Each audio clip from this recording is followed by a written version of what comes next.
Yar har. Fiddly dee.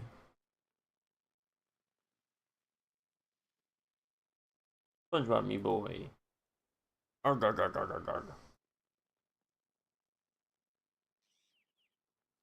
Bro, I was watching one of the real life lore videos about America.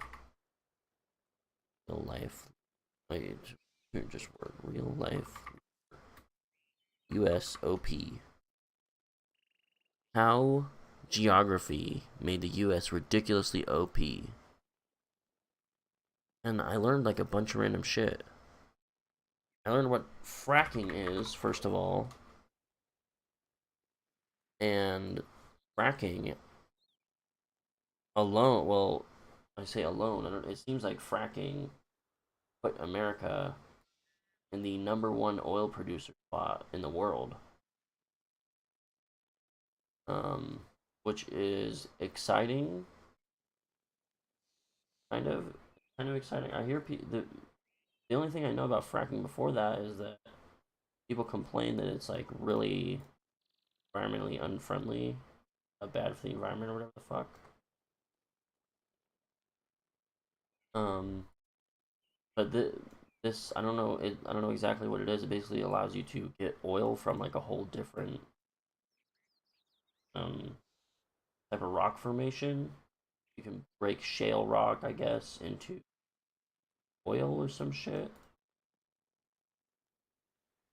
Um, that's cool. This is something I need to learn more about. But this is exciting also in the context of Iraq's invasion of Kuwait. This makes, when people say like we invaded Iraq for oil, this starts to make a lot more sense because um, Kuwait is not the biggest producer of oil, but they are. I think they're like the seventh in the world. And then with Iraq as well, they produce a lot of oil. Um, and yeah, when Iraq under Saddam Hussein was like invading Kuwait, I don't know exactly how. There's another thing I want to read more about. It seemed like a lot of the U.S.'s oil was kind of in danger. Which, and then there was one more random little thing in the '70s. Uh, the guy said it was because of America's support of Israel in the Yom Kippur War. Yom Kippur War. They got like not banned. They got sanctioned or something by OPEC, and oil prices and gas prices in America went up like crazy. So knowing that like gas price, oil price thing from the '70s, knowing that until very recently the U.S. was pretty dependent on the outside world for oil and stuff. That, in my mind, it makes fracking more exciting and make a lot more sense. And I think if you look it up, biggest oil producer in the world is the United States. Um, when did the U.S. become the biggest oil producer in the world? In 2018. So this is like a recent thing because of fracking, is my understanding, which is kind of exciting. But also, it's kind of exciting, but I do claim to care a lot about um, climate change and environmental stuff. So as I learn about this, I'm gonna have to think about how to balance that because there are a lot of arguments about stop fracking. It's bad for the environment, basically. That shit's bananas. But yeah, I learned all that. I also learned another random fun fact. I don't know what how to look this up or what, but The Mississippi River is extremely important in the United States because it's just free transportation. You just put a fucking boat. Let me see. You just stick a boat on the river, and it takes shit from all the way from the inside of the U.S. to. Actually, wait. Just show me American rivers map. Uh, what? Is this real? Oh yeah, it is. This is like a ridiculous fucking.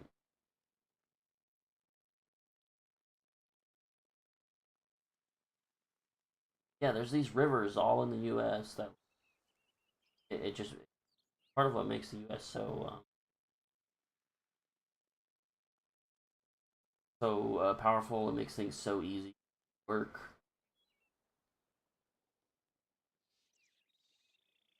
But like somebody all the way up here in like fucking I don't know, like you could say Colorado or something, can put shit on a boat and send it all the way out to the ocean, enormous rivers. U.S. Another fun fact about it, apparently, so we have all of our infrastructure set up around those rivers because they are really important. That's like where New Orleans,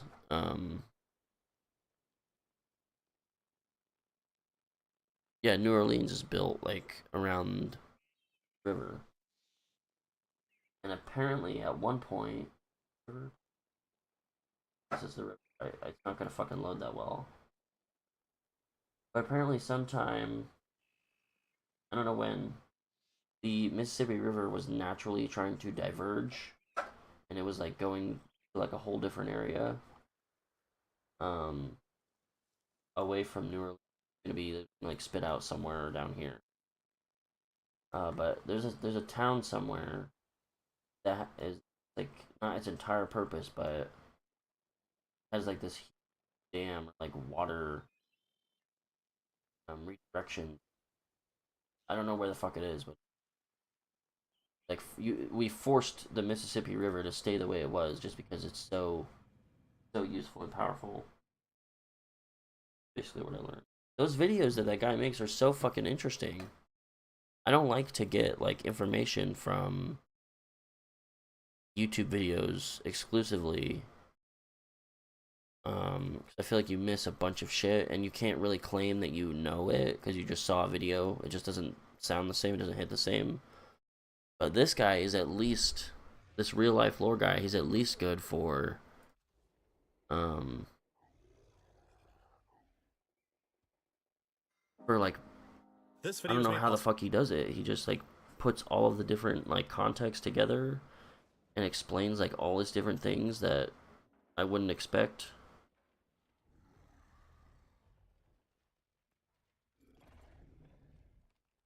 So yeah, it's because yeah, there's like just watching like one of his videos, I found a bunch of random new shit to research. So I thought that was cool. But I'm probably just gonna put his video on and go brain rot and play my fucking video game. I want to try this new raid.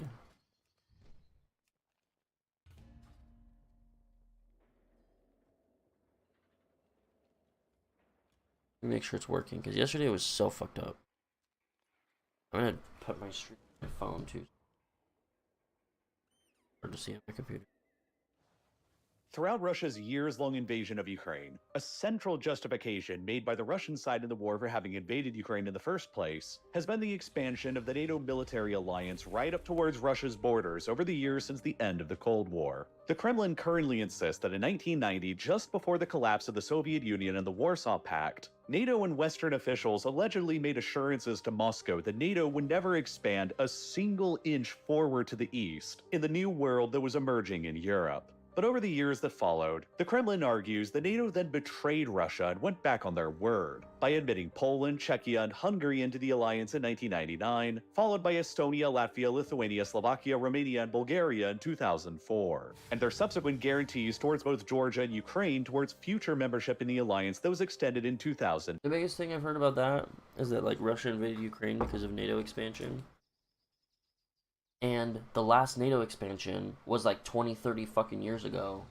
So I don't know what NATO expansion prompted Russia to actually invade Ukraine. That wasn't. That's obviously not like. That's obviously not why they did that. Because they're fucking power. It's because Putin is a power-hungry dictator. Yeah.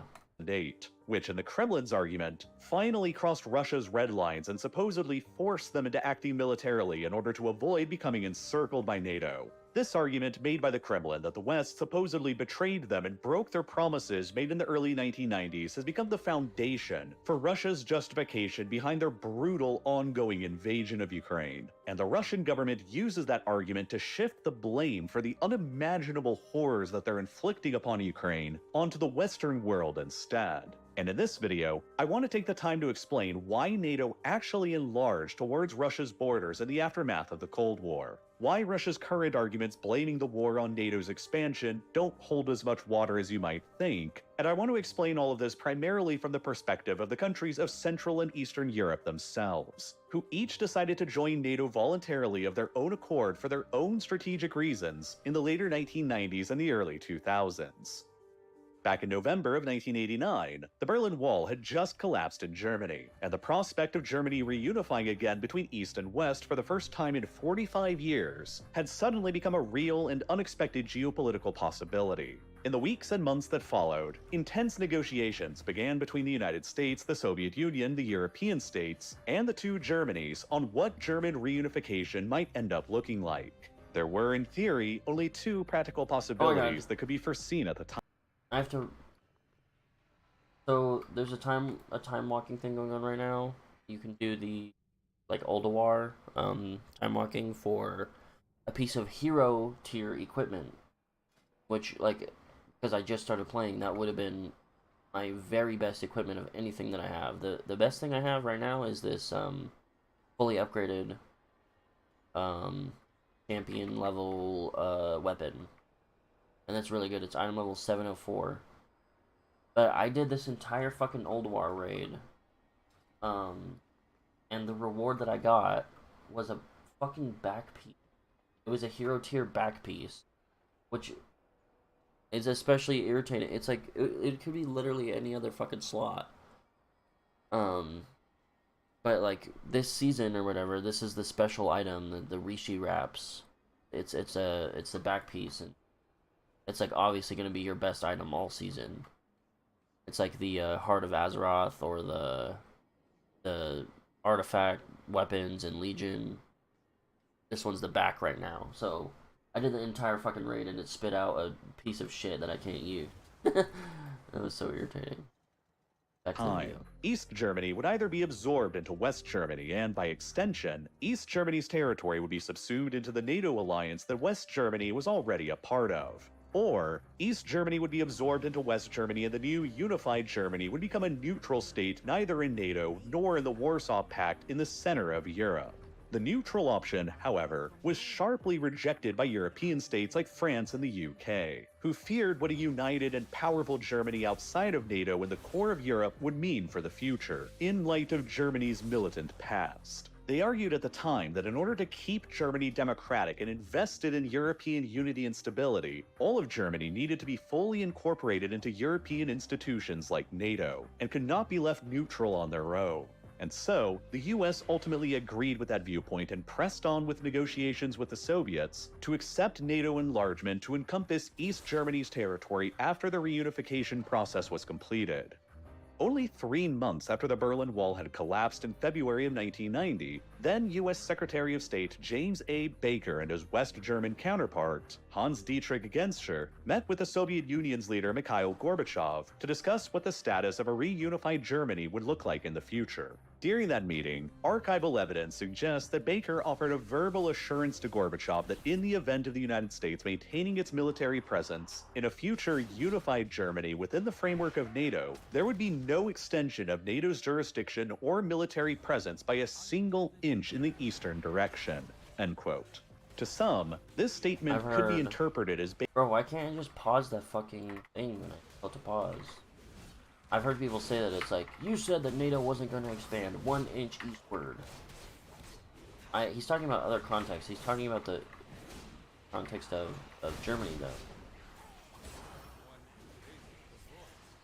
But Baker promising that NATO would not expand eastwards from West Germany to encompass the territory of East Germany, or potentially yeah, any they're talking about West and East Germany. further east into Europe as well. And a few months later, in May of 1990, the then Secretary General of NATO, Manfred Wörner, echoed similar assurances regarding eastward NATO enlargement verbally during a speech in Brussels. Similar verbal assurances were made by other high-ranking US and Western officials to Soviet leaders during this early period of negotiations. But at around the same time, the US National Security Council also suggested that the idea of keeping the former East Germany out of NATO within the context of a unified Germany was going to be an unworkable idea in practice. And so they quickly clarified that Baker's comments only meant that NATO troops themselves wouldn't be deployed any further east into the former East Germany from their current positions in West Germany after reunification, while territorially, East Germany would be fully within the legal coverage of the alliance. None of these verbal assurances were ever formally written down on paper into a treaty, and as the negotiations continued to evolve and moved on through the rest of the year in 1990, those early verbal assurances and ideas were steadily dropped with time. Months later, in September of That's why you also hear him say verbal assurance every single time he talks about it. It's not like on paper. 1990, the negotiations finally culminated with a treaty on the final settlement with respect to Germany, which the Soviet Union signed and which recognized that Eastern Germany would be fully incorporated into West Germany, including its membership in NATO, while NATO agreed that they wouldn't construct any permanent military bases in the former East Germany or station any nuclear weapons there. Nothing in that treaty was ever mentioned about the prospect of NATO membership being expanded anywhere else in Europe, or what that might even look like, largely because at the time it was signed in September of 1990, the idea of NATO membership expanding to any other country further east than Germany was rather inconceivable, because they were all still members of the Soviet-led Warsaw Pact, and many of them still had 10. Okay, just so we can stay on top of the Germany-NATO treaty.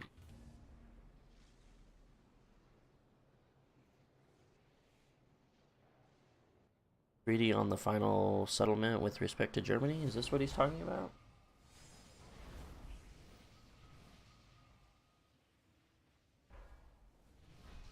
I think this might be what he's talking about, but it's important to have these to like know like which article to refer to. So that you're not I don't want to just be like, yeah, I watched a video, so now I know like all this shit. You have to be able to like back it up with like at least a Wikipedia article is like 10 times better than nothing. Tens of thousands of Soviet troops deployed to their territories, like Poland, Czechoslovakia, and Hungary. Nobody at that time on either side of the negotiations could have known that within just over a year's time in the future, the Warsaw Pact would dissolve and then the Soviet Union itself would catastrophically collapse. And so, at the time in 1990, no written guarantees were ever made on the potential enlargement of NATO into any of these other states. And it's questionable if any serious discussions about that possibility were even made through 1990. So, in October of 1990, Germany reunified. NATO was extended to cover the former East Germany's territory, but without the presence of any NATO troops deployed there, and the Soviet Union's internal collapse began rapidly accelerating in often violent fashion.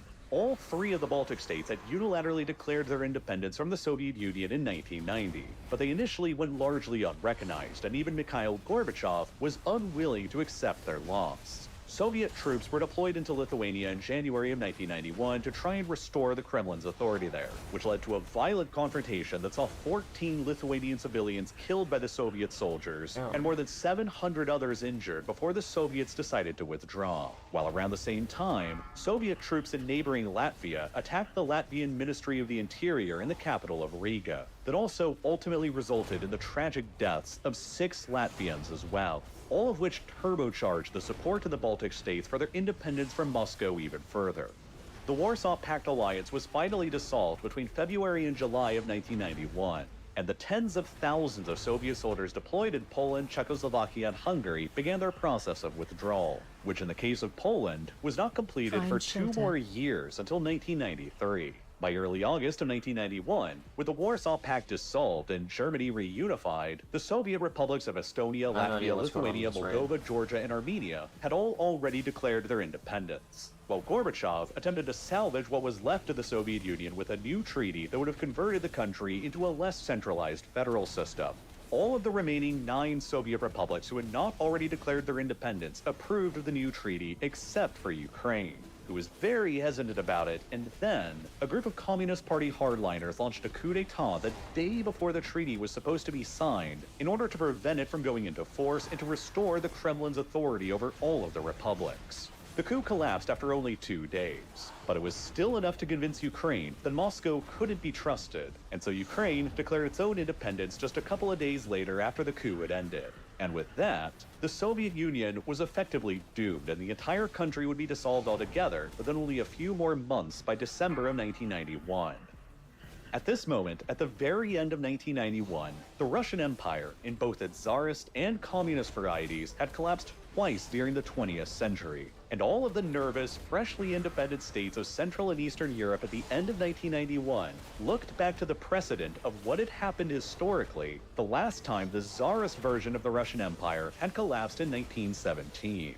When that happened, for a brief moment in time, the chaos of the empire's collapse also resulted in a brief window of opportunity for the smaller nations, who had been occupied by the Russians for centuries, to secure their independence before the Russians could regain their strength again and take them back.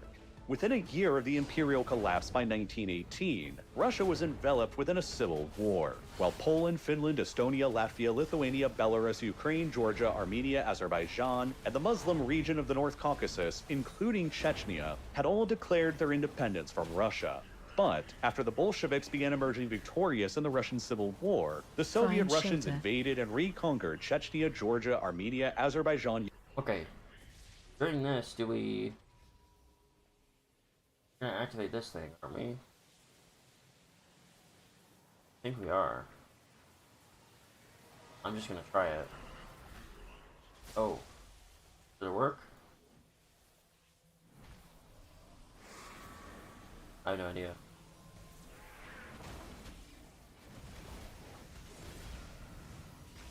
Ukraine and Belarus all by 1922, when they proclaimed the creation of the Soviet Union. But they had also attempted to conquer the Baltic states and Poland during this early period as well. By August of 1920, the Soviet Russians had invaded and successfully occupied about half of Poland and were at the gates of Warsaw itself, with victory appearing imminent. But then, they were unexpectedly and decisively defeated by the Poles at Warsaw. The whole tide of the war changed after that, and the Poles managed to push the Russians further back until a peace treaty was signed between them in 1921 that established Poland's interwar borders and which also secured Poland's independence from Russia for the first time in the past 126 years, since the Polish state was extinguished by the Russians all the way back in 1795. And in their fight for independence against the Russians between 1919 and 1921, around 50,000 Poles paid for it with their lives. And unfortunately for Poland, it would only be the first war they would fight against Russia for their independence during the 20th century. Who's winning that? Me. A couple more people. Looks like I'm gonna get it though. Can I move this?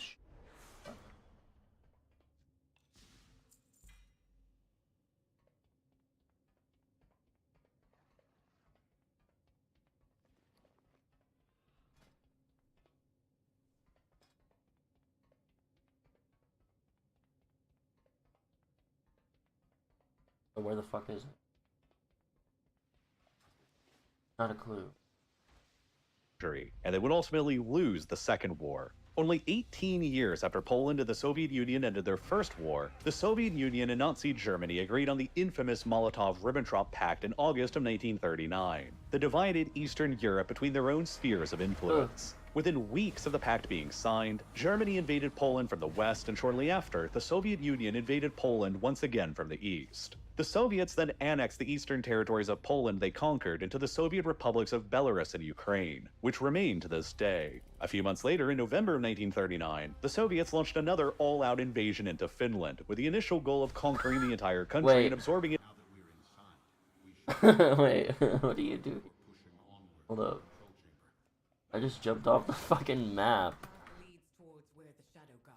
You probably just clicked something. Holy shit. Back into the red version of the Russian Empire. But after they suffered enormous casualties in Finland and failed to make significant advances, they settled with forcing Finland into ceding about 10% of their territory over to Russia instead, which also remains Russian to this day, and nearly 26,000 Finns were killed during the invasion. And then, a few months after their invasions of Finland and Poland, the Soviets invaded and conquered all three of the Baltic states over the summer of 1940, and forcefully annexed them directly as constituent republics into the Soviet Union. And they also threatened Romania with a further invasion unless they agreed to surrender over the territory of Bessarabia, which the Romanians only agreed to do under the immense threat of war if they did not, which then essentially became the Soviet Republic of Moldova.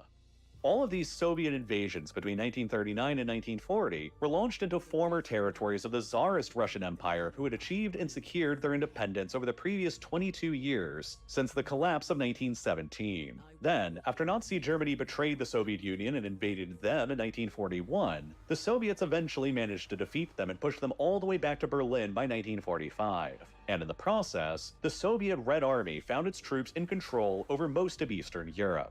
In the aftermath of the Second World War, the Soviet Union re-annexed Estonia, Latvia, and Lithuania against their wills, annexed the former German territory of Königsberg that they renamed to Kaliningrad, and forcefully imposed puppet communist regimes loyal to the Kremlin in the states their army came to occupy, from Bulgaria to Romania to Hungary to Czechoslovakia to Poland and to East Germany. Where the fuck do you go here? Did they just fight their way up here? Is that another teleporter? Like, where the fuck is my raid?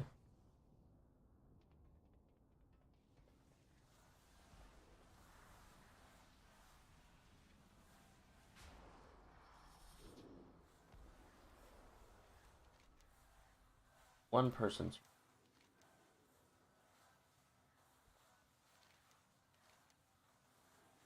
Where the fuck is everybody? Looks like they're...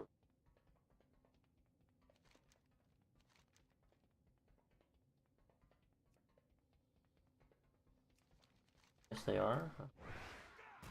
Going. Which eventually became the members of the Soviet-led Warsaw Pact. And when some of these states attempted to resist their occupation by the Soviet Russian Empire, they were met with extreme violence. In 1956, when the Hungarians rose up in a mass revolution against their Soviet-installed puppet government, the Soviet army that was deployed to Hungary responded with an overwhelming crackdown that killed as many as 3,000 Hungarians and resulted in almost 250,000 Hungarians fleeing the country as exiles. Then, a little more than a decade later, in 1968, when the government of Czechoslovakia attempted to liberalize and moderate its harsh Soviet-imposed communist regime, the Soviet Union led the Warsaw Pact into an all-out massive invasion of the country, with 500,000 soldiers to crush the reforms that killed 137 people in the country and seriously injured another 500 or so others. All of this historical context of how Russia reacted after the first collapse of its empire in 1917, with all of its subsequent attempts to forcibly reconquer the territories it felt it had lost, heavily influenced the deep suspicions of the states of Central and Eastern Europe who emerged independent again after the second collapse in 1991. They almost all universally feared that, given enough time, Russia would one day Okay. How do you fight this guy?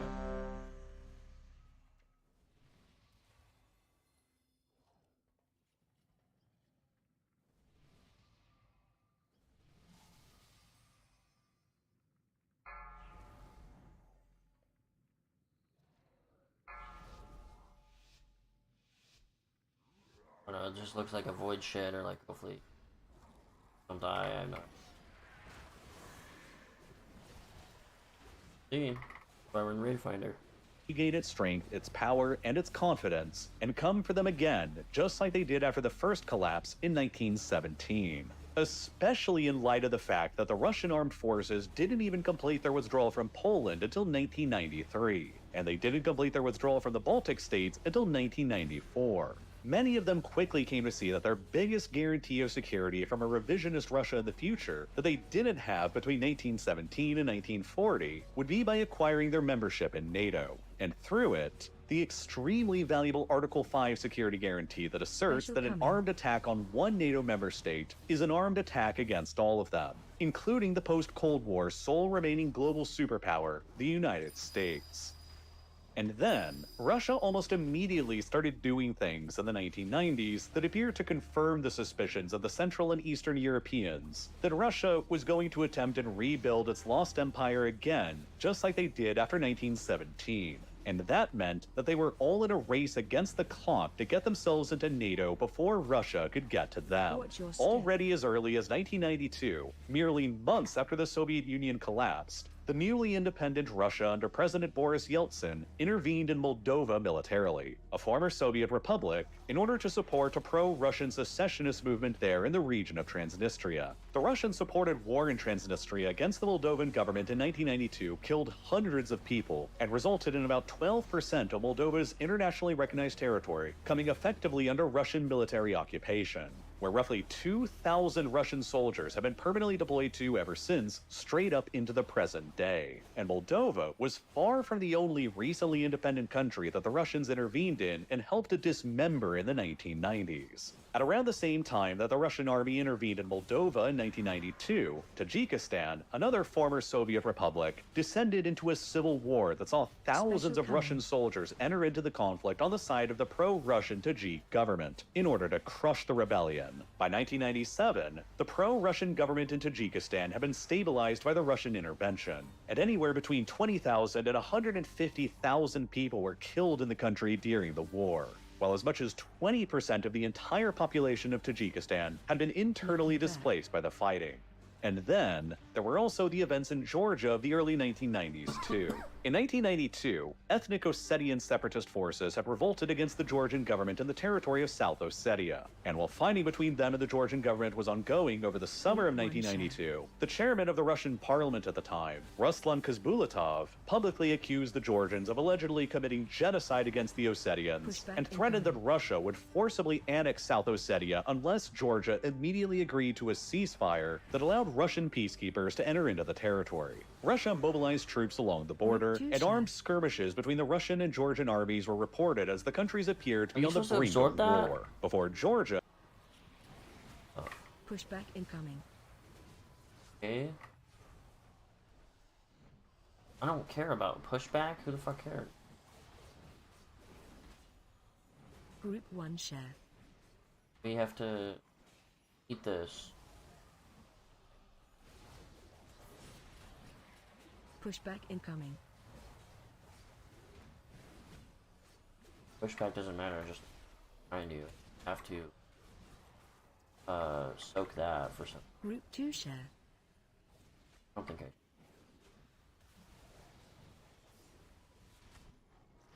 I can absorb the next. I have to Pushback take. incoming.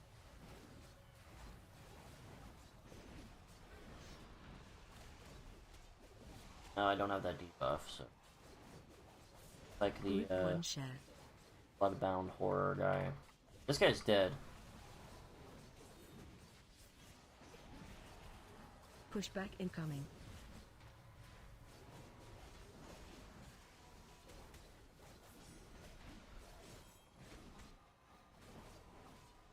Group 2 share. Am I doing that? No, no, no, no, no. Absolutely not. Pushback incoming.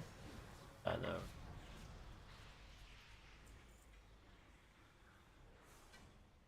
How do I see these? Without that beast, the Shadow God's numbers will dwindle. Return to the center of the Mana Forge. We need to determine our next course of action.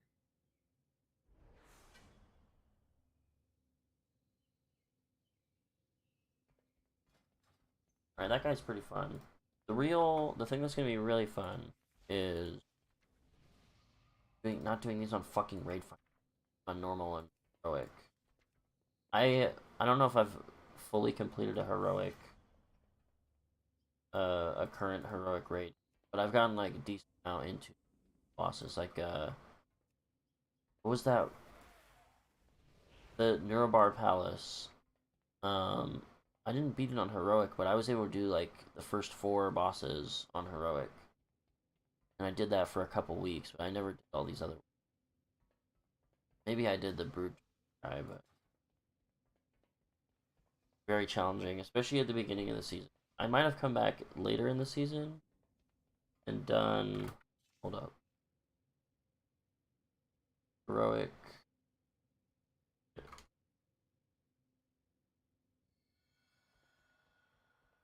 On heroic difficulty. So it looks like, I think at the end of the season, the first season, I came back for a bit and I noticed that it was 10 million times fucking easier to kill these bosses on the heroic difficulty.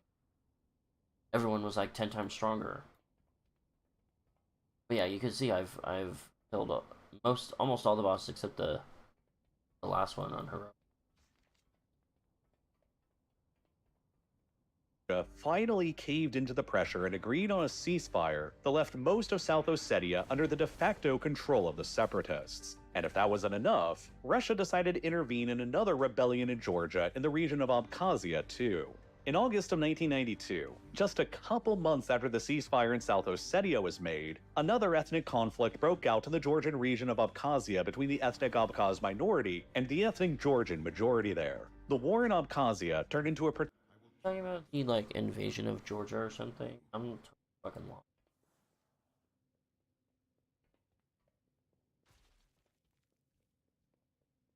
All of this.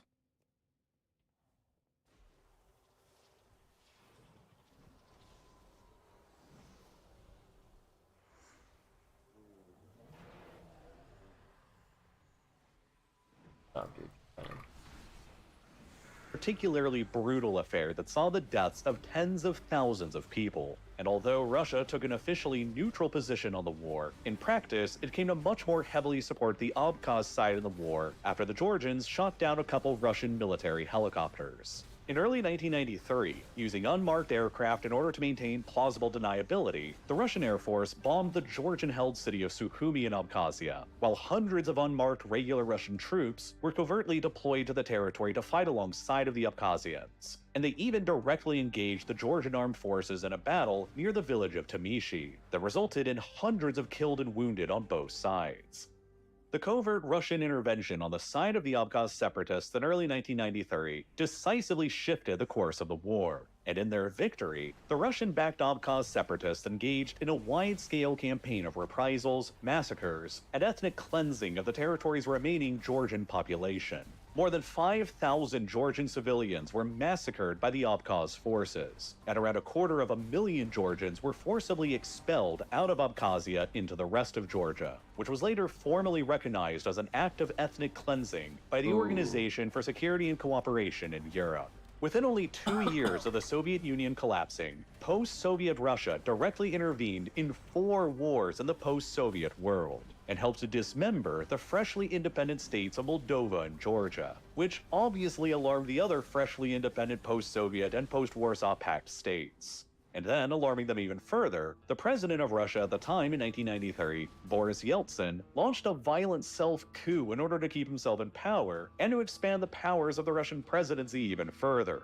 In September of 1993, the Russian parliament voted to impeach Yeltsin and proclaimed his vice president to be the new acting president. And then they all barricaded themselves within the Russian White House in Moscow.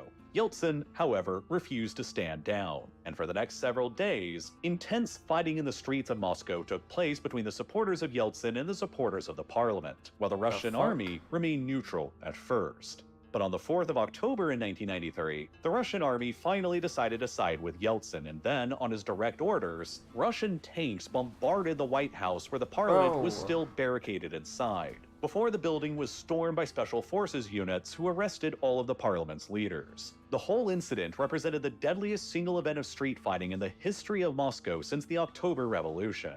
A total of 147 people were killed, and hundreds of others were wounded in the violence, while Yeltsin's use of the army to crush the parliament who had voted to impeach him enabled him to greatly consolidate power and to strengthen the office of the presidency. That's crazy. He literally started bombing the parliament. And I don't know the Russian lore, but like he had enough support to do that from the people, and and also from the military. I don't know how it works. You would think, though, in America, the president does control the military. Maybe the president could agree to kind of coup. I don't know how it works. It was this moment that especially alarmed the freshly independent states of Central and Eastern Europe, because, in a sense, it symbolized the early death of any hope of democracy taking off in post-Soviet Russia, and it laid the foundations for the long legacy of autocracy to return back to Russia again, following the Soviet and the Tsarist periods. And it would not be long after that before Russia would undertake the first all-out reconquest of a lost piece of their empire in Chechnya. During the collapse of the Soviet Union, the 15 separate republics that made up the Soviet Union all declared their independence from the Soviet Union. But several territories within many of those republics also tried to declare their independence from the republics. One of the most notable examples of this was Chechnya in the North Caucasus, which was administratively an autonomous republic within the Russian Soviet Republic during the Soviet era. But Chechnya was, and is, very demographically distinct from the rest of Russia. In 1991, as the Soviet Union was collapsing, 96% of Chechnya's population were ethnic Chechens who were overwhelmingly Muslims, while only 1.6% of the territory's population were ethnic Russians. There was also still a significant degree of resentment among the Chechen population over the mass deportation of the entire Chechen population to Central Asia that had been ordered by Stalin during the Second World War, in which around 500,000 Chechens were forcibly deported, and as many as 200,000 of them died, or about 1/3 of their total population. In 2004, the European Parliament would classify the event as an act of genocide perpetrated by the Soviet state against the Chechens. And the Chechen survivors were not allowed to return back to their native homeland until 1957, which steadily led to the Chechens demographically recovering and becoming a majority of the population in Chechnya again by 1991. With this history of resentment and mistrust in mind, Chechnya unilaterally declared its independence from Russia in November of 1991, just a month before the Soviet Union was formally dissolved. 3 years of instability within Chechnya followed as various warlords and factions rose up and began fighting one another, while Russia made several limited but unsuccessful attempts to re-establish its control. Chechnya remained a de facto independent state, but went unrecognized as such by any country in the world other than the Taliban-ruled Afghanistan. By the end of November in 1994, a bit over a year after Yeltsin attacked the Russian parliament and consolidated power, Yeltsin delivered an ultimatum to the Chechen government that demanded everyone in the territory lay down their arms and surrender to Russia or else. The Chechens chose or else, and Yeltsin ordered the Russian armed forces to launch a full-scale invasion. The Russians initially thought that the invasion of Chechnya would be a swift victory, but instead it turned into a brutal quagmire as the Chechens resisted far more heavily than initially expected. Thousands of Russian soldiers were killed, and frustrated, the Russians shifted their tactics to just obliterating Chechnya's cities and villages block by block, with overwhelming artillery fire and airstrikes to crush the territory's resistance, with little regard for civilian casualties. This strategy is estimated to have killed around 27,000 Chechen civilians in the capital city of Grozny within just the first 5 weeks after they started, which represented the deaths of roughly 6% of Grozny's pre-war population. Then, in April of 1995, a group of Russian soldiers entered into the Chechen village of Samashki, where, reportedly drunk and high on drugs, they proceeded to massacre as many as 300 of the village's civilian inhabitants, which was condemned by international humanitarian aid agencies from around the world at the time. The Russians also utilized filtration camps in Chechnya where they detained around 200,000 Chechens throughout the course of the war, adding to the indiscriminate methods that the Russian military dished out to the territory's civilians. By the summer of 1996, Chechnya was absolutely devastated by the invasion. It's been since estimated by several different sources that around 100,000 Chechen civilians were killed in the conflict, largely by Russia's indiscriminate bombardments of Chechen cities and villages, representing around 10% of Chechnya's. I'm so sorry. This is interesting, but I just have no fucking idea what I'm talking about. Attention is so split.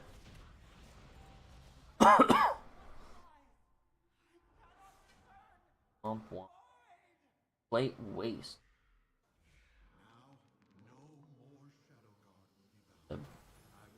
Wow, you don't actually get the back pieces. Cosmetics. Very cool. Okay. I got this one though.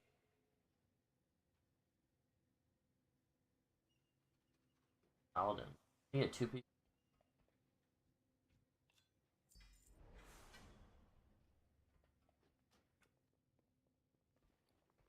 Oh.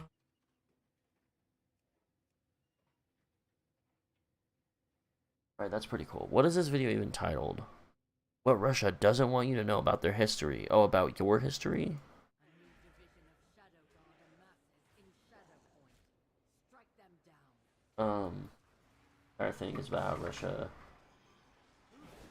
kind of like coup governments, not coup governments, like take shit over after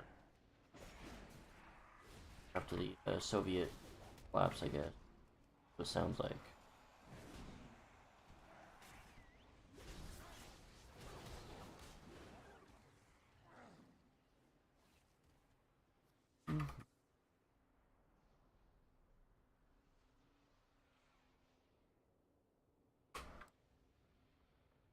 So are we talking about a Chechnya war right now?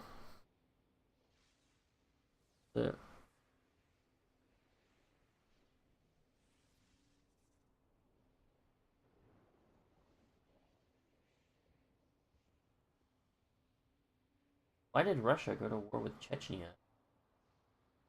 Feared the secession of Chechnya prompt a domino effect of independent movement in the vast Russian Federation. Oh.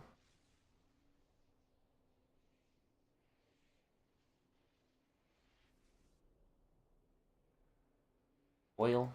It's always oil. It always comes back to oil.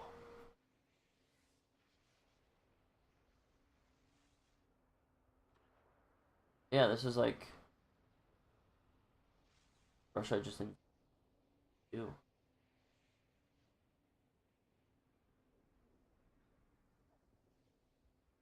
So is Chechnya a state or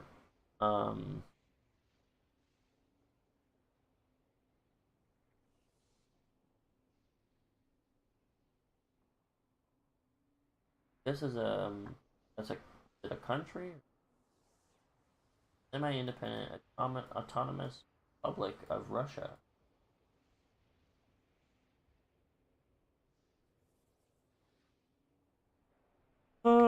States of Russia. So yeah, 21 republics. Fuck off, you fucking AI. Federal subjects of Russia. Crimea, awesome. Donetsk. Please don't show me the shitty ones. So is this what they try to do? They take over little pieces of land and turn their little subjects.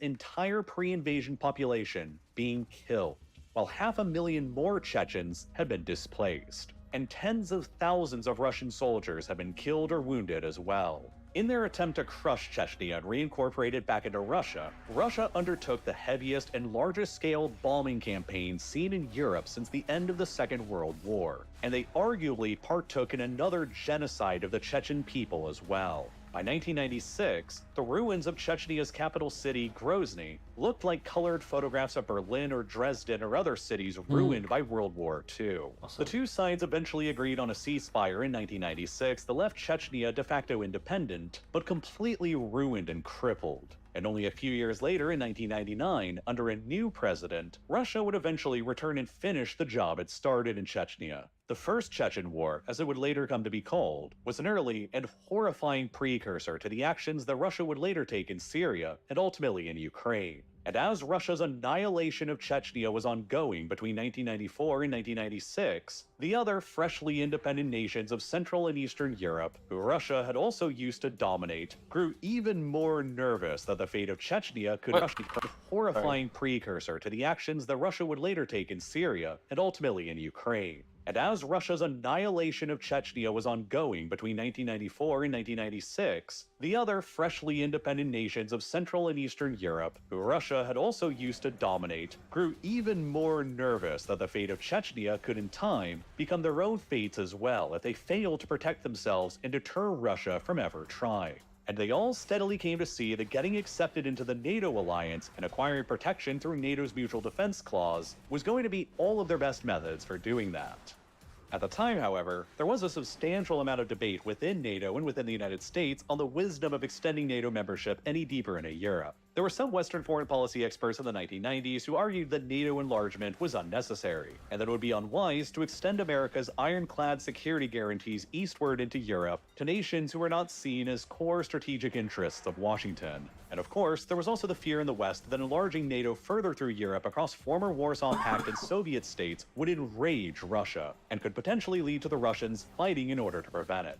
But in light of Russia's massive invasion and obliteration of Chechnya, its interventions into Georgia and Moldova, and the horrific wars that were also going on in the former Yugoslavia at the time in Croatia and Bosnia that had collectively resulted in the deaths of hundreds of thousands of people in Europe, NATO conducted a study in 1995 on the merits of further enlarging the alliance during this era of instability, and it essentially concluded that European security, stability, and democracy could all be strengthened by extending NATO membership to more countries on the continent. A couple years later, by 1997, NATO would formally extend an invitation to join the alliance to the first 3 countries of Central and Eastern Europe: Poland, Czechia, and Hungary. But these 3 nations didn't simply join the alliance just because they asked to join it. Poland, in particular, with its long history of being invaded and occupied by Russia, and watching on nervously at the events that were unfolding in Chechnya, Moldova, and Georgia, and knowing about the internal debates going on within NATO concerning the wisdom of expanding, was so eager to join NATO and to secure its mutual defense protection that Poland effectively blackmailed its way into NATO instead.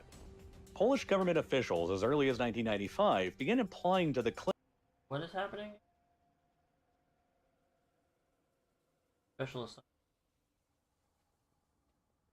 I talked to one. Okay.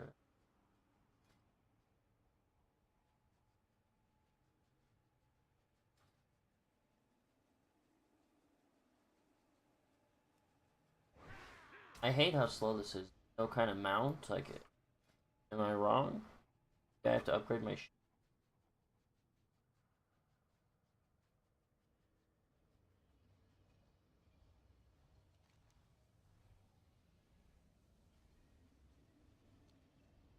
Alright, dude. This shit.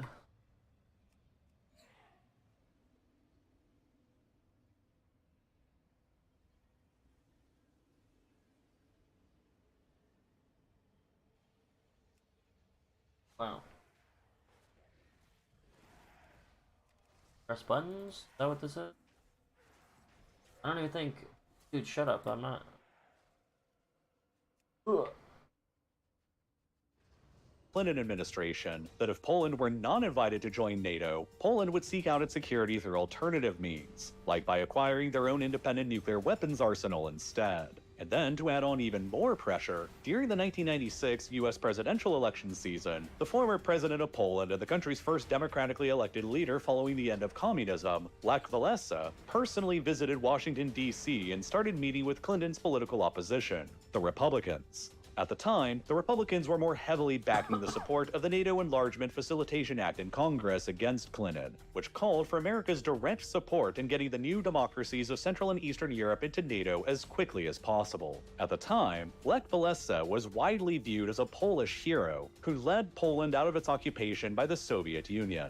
And so, his influence among the Polish-American community in the United States was considered substantial. This was important, because Polish Americans made up very large percentages of the population in critical electoral swing states like Wisconsin, Michigan, and Pennsylvania. And so even the implied threat of Lech Walesa campaigning for the Republicans in these swing states was enough to add even further pressure on the Clinton administration to begin lending its support for Poland's entry into NATO. All of this finally culminated in the US Congress and Clinton passing the NATO Enlargement Facilitation Act in 1996. NATO formally extending an invitation to join the alliance to Poland, Czechia, and Hungary in 1997, and their formal entries into the alliance 2 years later at the end of the decade in 1999. They joined NATO only 31 years after the Soviet Union and the Warsaw Pact had invaded Czechoslovakia, and they marked the first of the former Warsaw Pact states to be admitted into NATO since East Germany unified with West Germany. They also joined NATO in the same year that Vladimir Agents and the equipment are ours for the taking.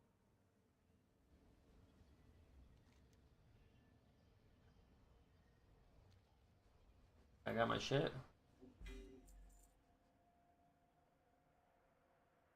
I have a necklace. Fucking sack of shit. Putin first became Russia's prime minister, theoretically second in power in the country only behind the president, which was still nominally held at the time by Boris Yeltsin.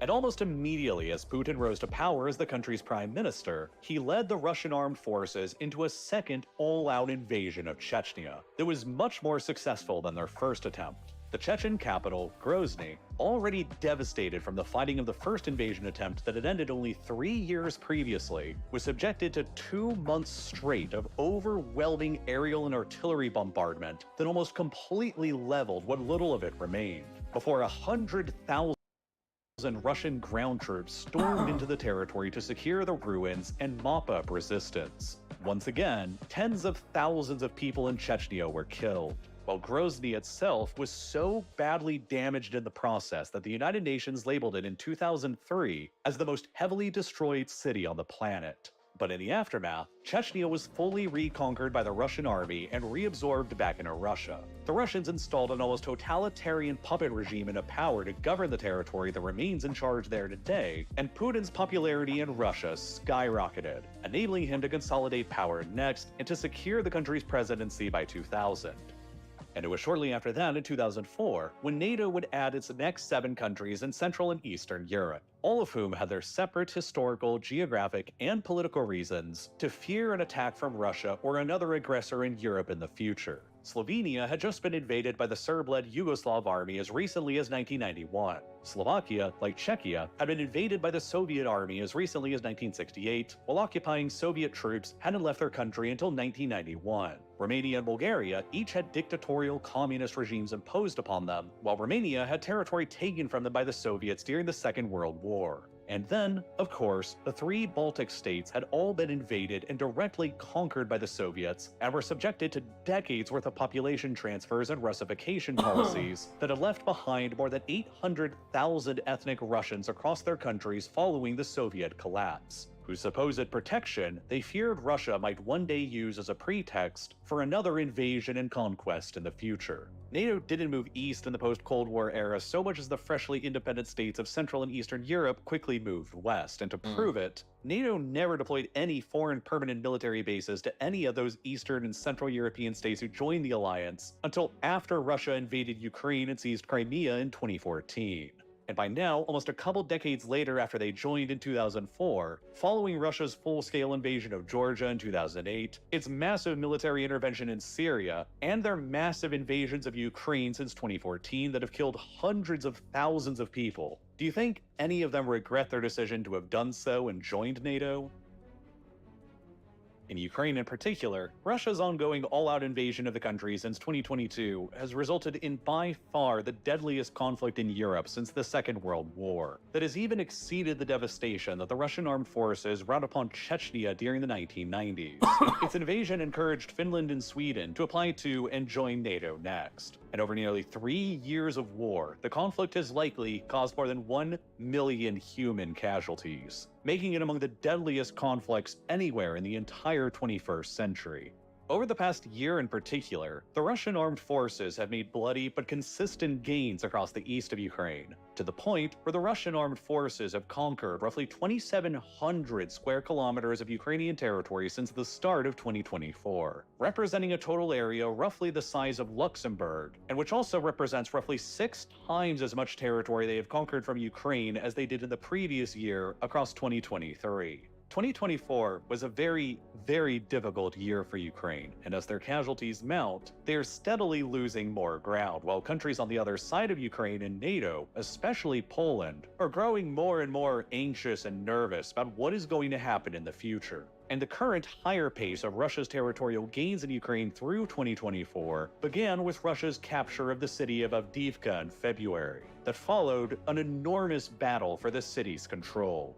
Just as the Russians did at Grozny in the 1990s, the Russian armed forces first tried to simply storm into Avdiivka and take it. And after that failed with catastrophic casualties, they resorted to effectively obliterating Avdiivka with overwhelming artillery fire and airstrikes, before they slowly encircled it and advanced forward to mop up the remaining resistance. The Ukrainians had transformed Avdiivka into a veritable urban fortress, and the ferocious battle for the city's control between October of 2023 and February of 2024 not only left the city itself in ruins, but it represented some of the fiercest urban street fighting seen in Europe since the Second World War, and it resulted— That's fucking badass. That's like modern warfare. What is the city of?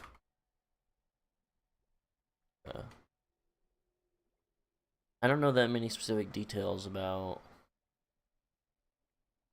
the Ukraine war. Alright,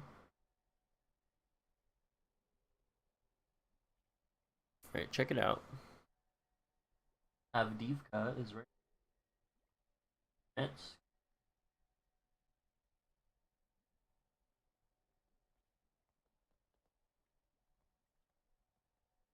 fucking out. Luhansk. This.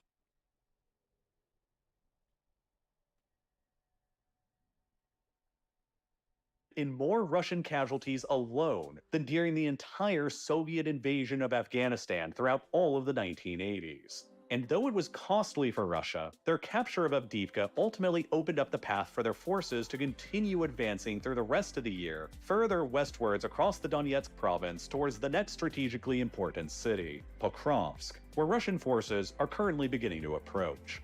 But unfortunately, due to the inherently violent, controversial, and recent nature of discussing one of the biggest battles fought in modern Europe that claimed the lives of— I can't actually talk about this on YouTube. That's why you should go check out, what is it, Nebula, Curiosity Stream, Nebula, where I have an entire full episode fully explaining every single detail about this very violent conflict that I can't.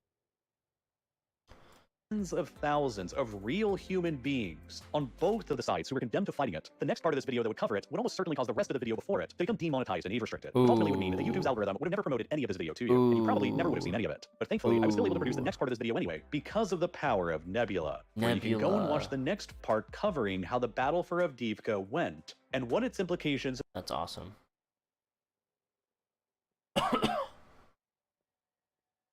Oh, chatting with Tectone? Is this chat? Is this real?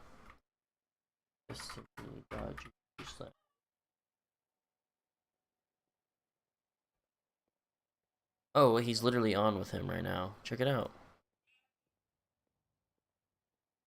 But it's psychotic. Yeah, for sure. But the thing that I kind of question sometimes is there's this magnitude effect that's hard to explain to somebody. Where somebody— Let's rewind. Wow, what's up, buddy?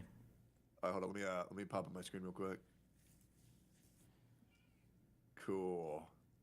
What happened to the Piers Morgan thing? I don't know. I think that I think their bookers just shoot out like huge texts to see who bites on things, and then depending on who bites, they decide whether or not they want to go through a segment. So if I get like an invite, Piers there's like Morgan is he's that British guy with the long nose, right? That nobody likes on CNN. I don't know if anybody likes Piers Morgan. I kind of respect it. Okay. I feel like for some reason, Okay. yeah, everybody in Britain hates him. A lot of people in the U.S. don't like him, but I mean, he's got to grind. He's got to hustle. He does work. Okay. So first off, would you mind introducing yourself to my chat, because they don't really see new people too often? Well, that's kind of sad. But, Jesus. My name The is, last new person that I talked to on stream was probably Erudite and Chud Logic. Oh, okay. It's quite the cast of characters. My name is Destiny. I do politics and stuff sometimes on the internet, depending on my mood. Yeah. So what's hilarious is, I'm not sure if I told you this. the first time you and I met was TwitchCon 2022, San Diego. I think that was what, outside of a hotel. This was way forever ago when I just played gacha games. But do you remember this conversation I had with you about this a couple years ago?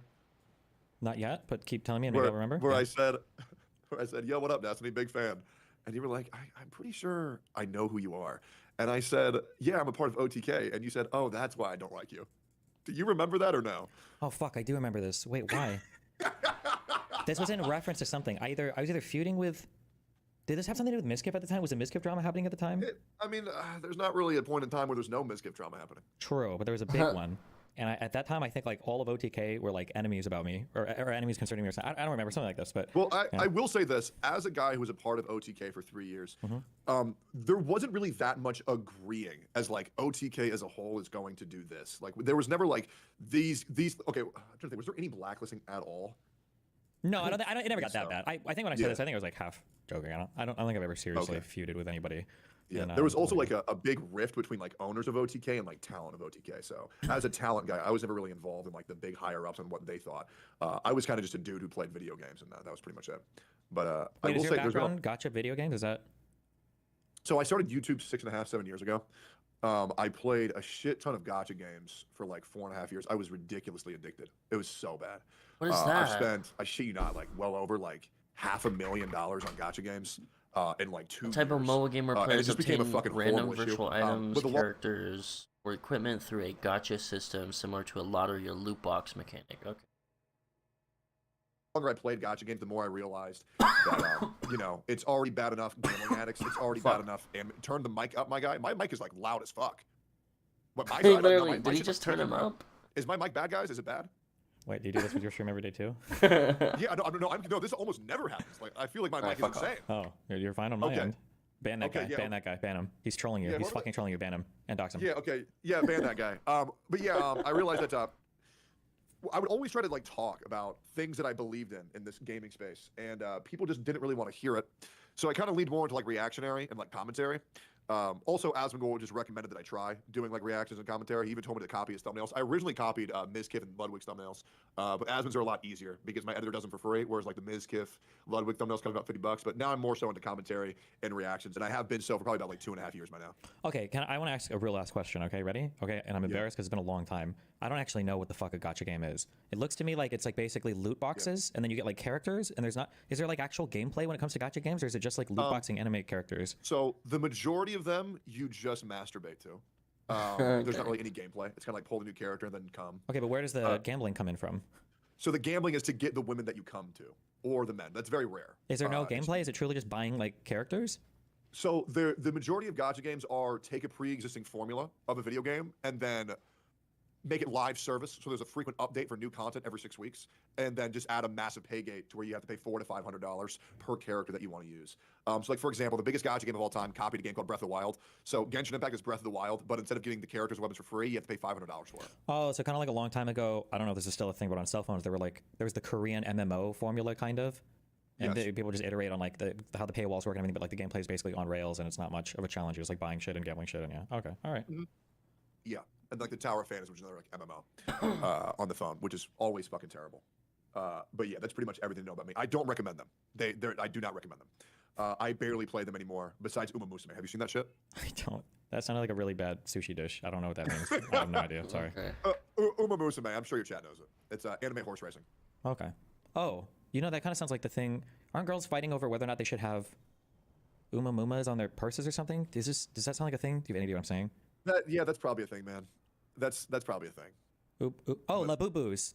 What's a Labubu? I heard somebody Oh, talk that's different. That's way different. Labubu is way different. That's just some ugly gremlin. Uma Musume is like horse girls and shit. Oh, I've seen the horse girl game. Okay, I've seen that on Livestream Fail. Yeah, okay. I don't know what the fuck Labubu is. What, you still go on Livestream Fails? Yeah, of course. We have to do we do a call to action every hour. We try to brigade it as aggressively as possible. Anytime we see a Hassan Piker post, we try to post really mean and rude stuff about him so that he cries about it on stream. Yeah, it's a hugely coordinated effort. I think I spend probably over $200,000 a month on bots and Nazis to go and spam bad stuff about Hassan Piker. Okay, good. Okay, so me and you do the same thing. Yeah. Awesome. I do that on Geek. Yeah. I don't have as much money as you said. $200,000, a little bit out of my price range. By the way, I did say I saw a clip of you saying that I care a lot about money. I don't think I care a lot about money. I just like being factual with how much money streamers have, which is a fucking ridiculous amount. Because XQC definitely has like hundreds of millions of dollars. For sure. Well, Yeah, 'cause, hundreds of million. He might actually from the snake sponsors for sure. Okay, this is really interesting, but I also really need to focus on the game. I feel like I need to try some of this harder shit, like Mythic Dungeon or something. Some of them are kind of, you know what? Some of them are really easy. Like the Dawnbreaker, I've played this a million times. Fuck, what do they have? Dawnbreaker, Priority. It's mainly it's gonna be like Dawnbreaker and the Sacred Flames. So let's try some of those.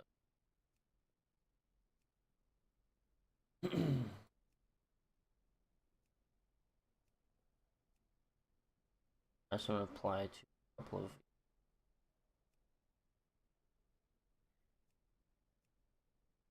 No sweats. That sounds so chill. And also give me good. I'm not as comfortable. Actually, I am not as.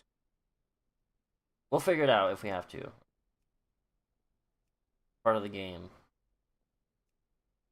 Fuck you. Declined. Create my own fucking group. Yeah, just put me in one of these.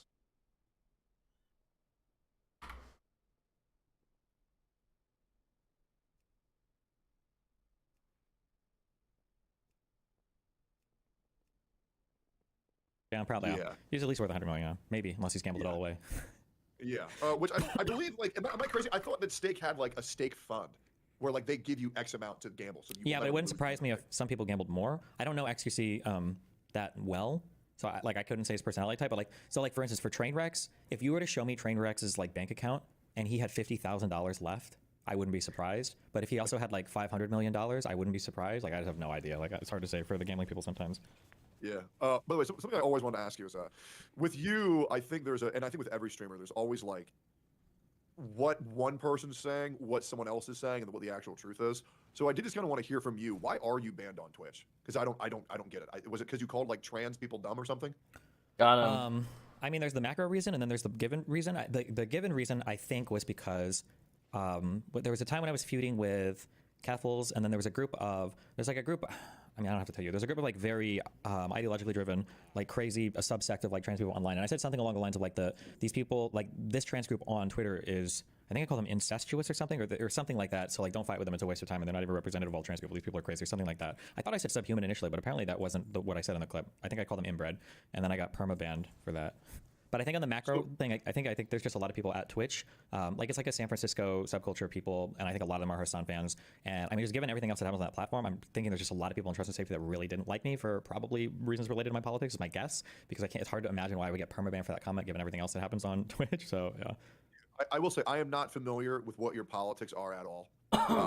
The only person's politics I usually keep up with is just Hassan's, because they're so dystopian to what any normal human being with a functioning brain thinks. It just baffles me every single time he talks. I'm pretty sure you're like left leaning. I would say I'm quite far left, wrong. but it depends on the environment. It depends on what we're talking about, I guess. Yeah, I think you are underneath the impression that I'm like far right. Not really, but we. Okay, great. So here, you help me with this, okay? You can help me. Sure. Help me sort through this, all right? Yep. Okay, this has been my issue with like politics on the internet as of recently. Okay, real quick, do you mind saying how old you are? How old do you think? Not a day over 24. 31. Okay, 31. Nice. Okay. Yeah, 31. Shut the fuck okay, up. 31. I'm 36. Okay, I feel like in the past growing up, and maybe this is just like a thing that happens as you get older and you just see different things. So maybe I'm just like we remember our childhoods differently. But I feel like growing up, I feel like everything wasn't quite as political.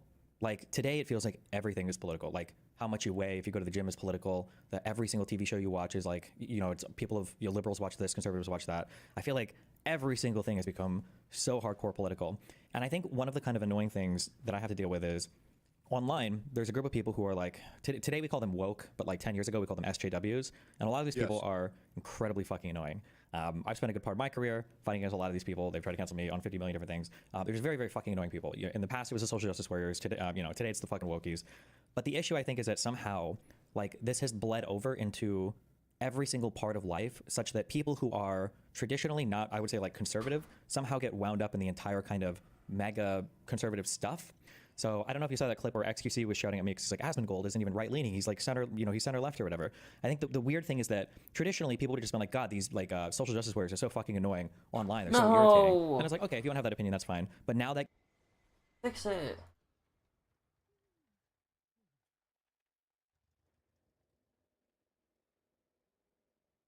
Block all of these.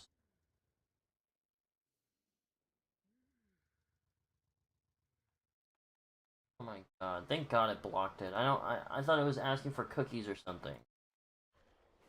Fuck off. Gets like plugged into, God, these people online are so annoying and woke scoldy. And also, I think that putting children in immigrant cages is actually kind of base. And it's like, wait, how did these two opinions get connected? And I think that's my, yeah, I think my issue is that I don't understand how everything gets like wrapped into this huge political move. It's like, why not just like hate woke annoying people without having to go full send on the rest of your political opinions? You know, that's like the, yeah, that's the frustrating thing that I have, I guess, to deal with, yeah. It's kind of funny, isn't it? Well, it would be if the country wasn't on the verge of collapse, I think. But you know, yeah. Yeah. Yeah. For me, like politics is usually like a joke. Like I don't really take it too seriously, to be completely honest.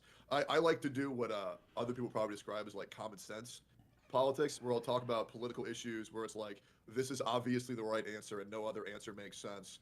But like for shit like Israel Palestine, I have no idea what the fuck's going on over there. I have no idea to know what's going on over there. I fucking just don't know. Mm-hmm. And my other problem is I really don't like trusting. Getting involved in political issues, like for example, you're someone who researches things. Mm-hmm. I 100% admit I don't research anything. Sure. I have no desire to, because I don't know how a human being can get properly informed on issues happening in another country while relying on people to actually give a factual representation of the acts that in the order that they occurred, without being like pushed towards a left agenda or a right agenda. And I worry so much falling down that rabbit hole, I kind of just avoid talking about topics like that altogether.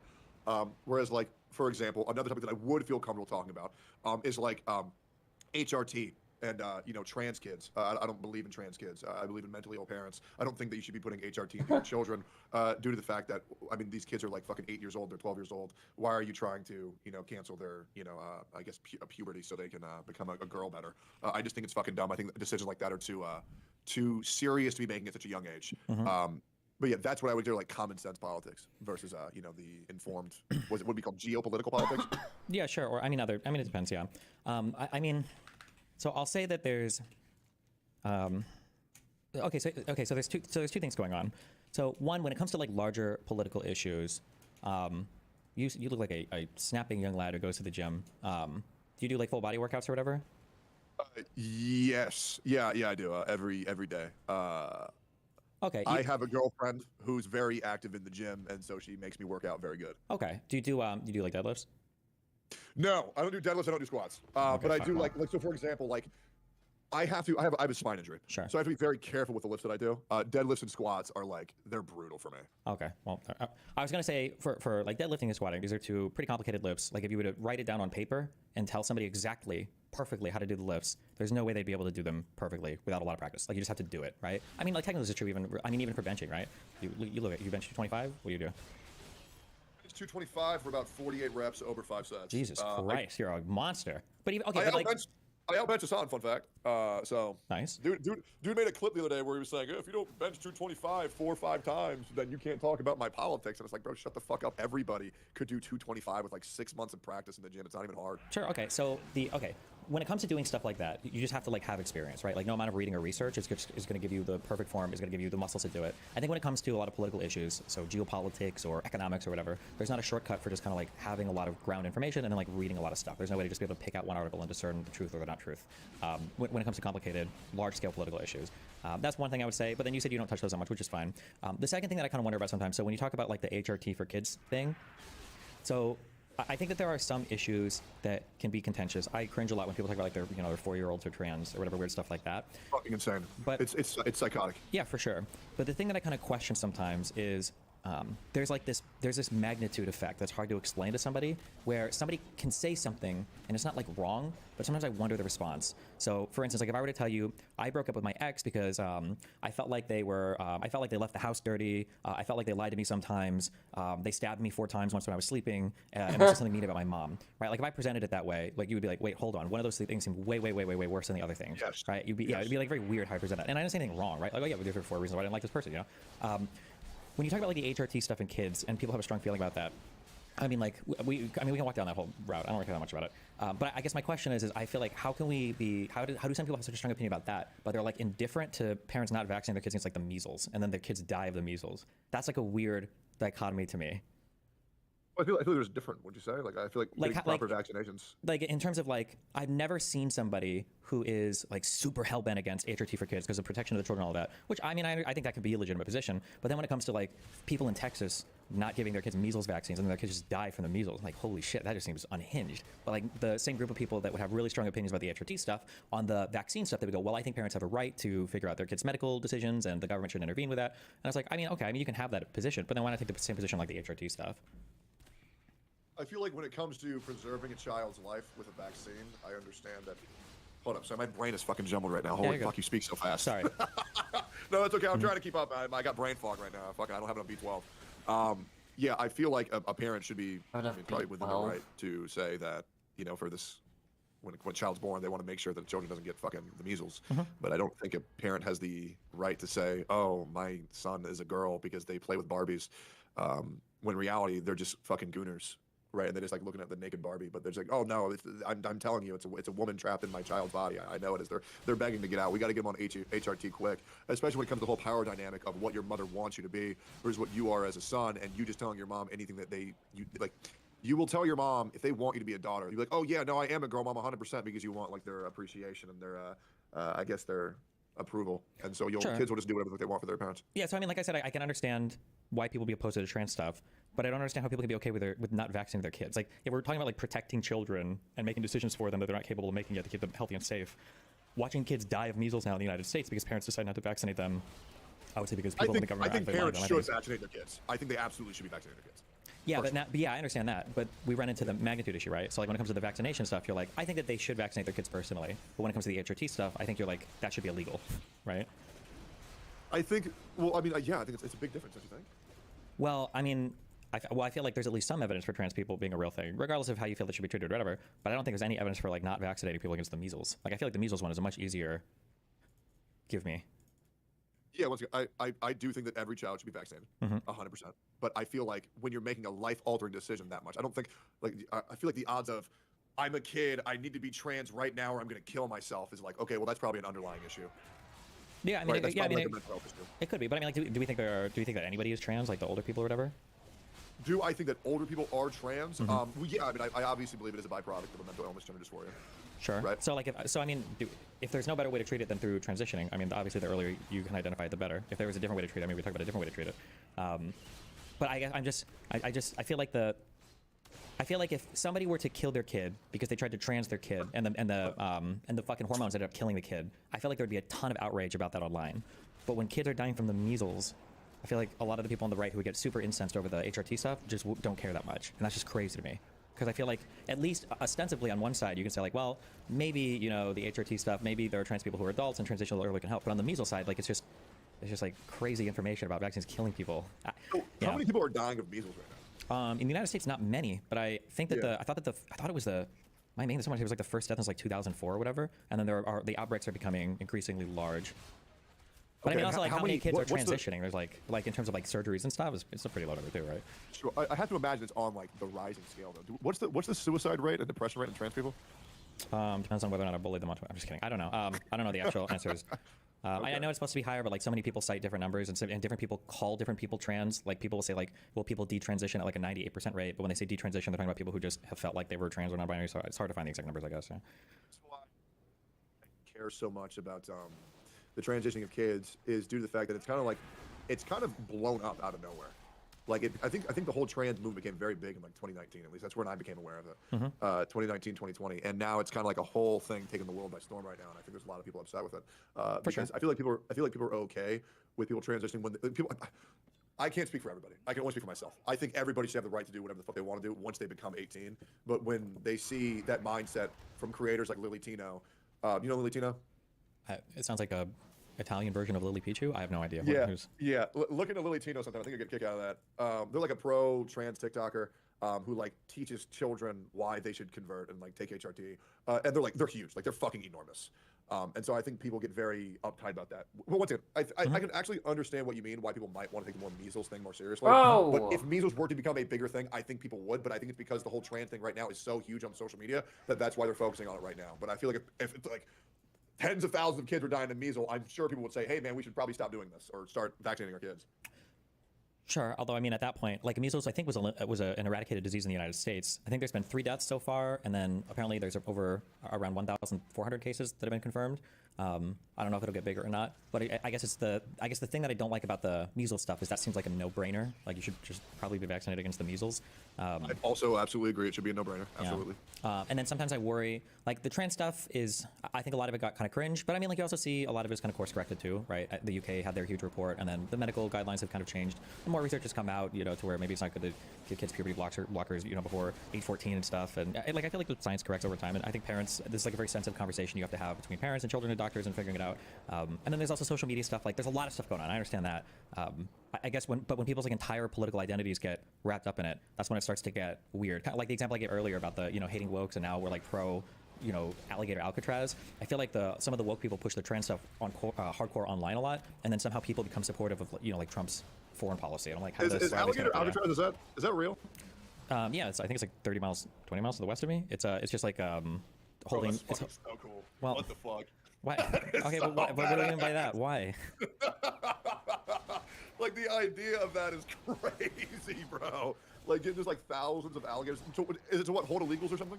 I think it's just temporary holding for people who are being detained and then maybe deported or something. Yeah, man, I would not want to end up on that shit, bro. That's crazy. Yeah, but I mean, it's also probably not good, awful. Right? Yeah, it's not a good thing. I mean, no, it's probably not, but it sounds fucking cool as shit. It's very marketable. Like the merch for that has to go fucking insane. Sure. What the fuck? Yeah, I mean, I think they were trying to sell merch for it. Yeah. Yeah. Like imagine like a bunch of fucking alligators with like an ice hat on. Sounds nuts. I don't know if they've managed to get them to wear hats yet down there. Yeah. Yeah, I don't know. Where do you want to go from here from this conversation? Oh, sure. Okay, so I'm glad to know that you don't think I'm far right. That's good. I don't really think I'm like, honestly, I wouldn't really describe myself as like a political streamer at all. Sure. Well, but then my issue has to do with like Asmongold as well. Even if you guys on paper maybe wouldn't be far right, in terms of like in practice or application, you become like indistinguishable from it, right? Does that make sense? Okay, so give me an example of someone who is far right. So like I would argue that Donald Trump is a far-right political figure, and that the lawmakers in Congress that support him are far-right political figures. But I would argue that because they've plugged in socially so well to certain like trigger things like woke stuff or trans stuff, that they end up drafting a whole bunch of people kind of unintentionally. Like Asmongold, I would say hardcore. I'd say you a little bit end up getting drafted to basically supporting like the Conservative Party in the United States, just because. Didn't Asmon vote for Kamala Harris? I seriously doubt it. I thought, wasn't that a thing that he said on stream? Am I crazy?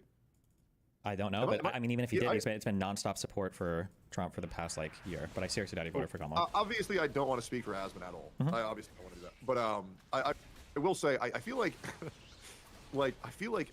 political commentators right now should be praying or like thanking God himself that Trump is our president, because he just supplies so much content, man. You know what I mean? Like political commentators' numbers are up, baby. Like with Joe Biden, what the fuck was anybody talking about? Bro was asleep half the goddamn time.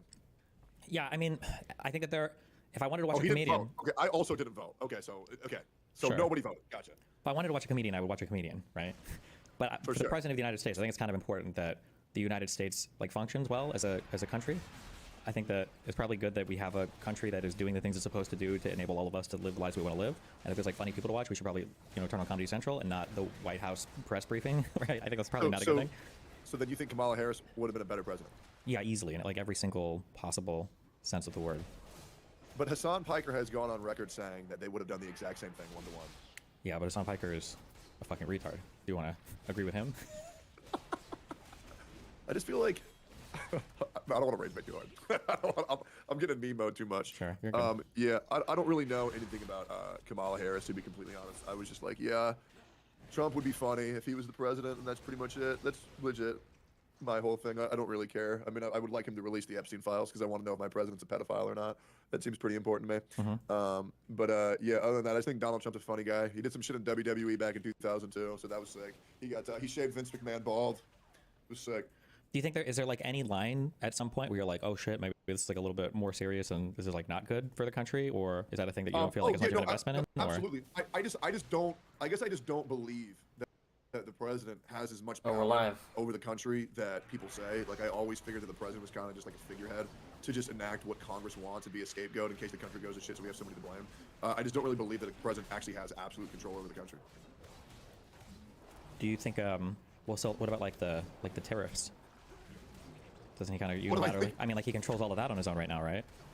Does he? Yeah, This he does. is how uninformed I am. He just doesn't know shit so about. He has complete control over the tariffs. Yeah. So like, so one of the issues, so when you hear the soy jacks online like me cry, oh, Trump is an authoritarian, right? I think one of the there's this law called it's like the Tariff Emergency Powers Act or some bullshit. It's like IEE. Oh, the International Emergency Economic Powers Act. Okay. So the idea is basically that in times of great crisis, the president is able to unilaterally do some like tariff policy. Hold up. Right. Like, imagine Mexico. If I do a bountiful delve and don't use a key, does it stay bountiful? No, will not remain bountiful after being completed, even if you don't use a key to open the final chest, says the AI.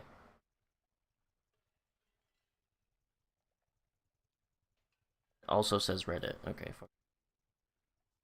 Starts invading us tomorrow, the president say, 5,000% tariffs on Mexico. Fuck them. We're not going to import shit while they're trying to kill our country.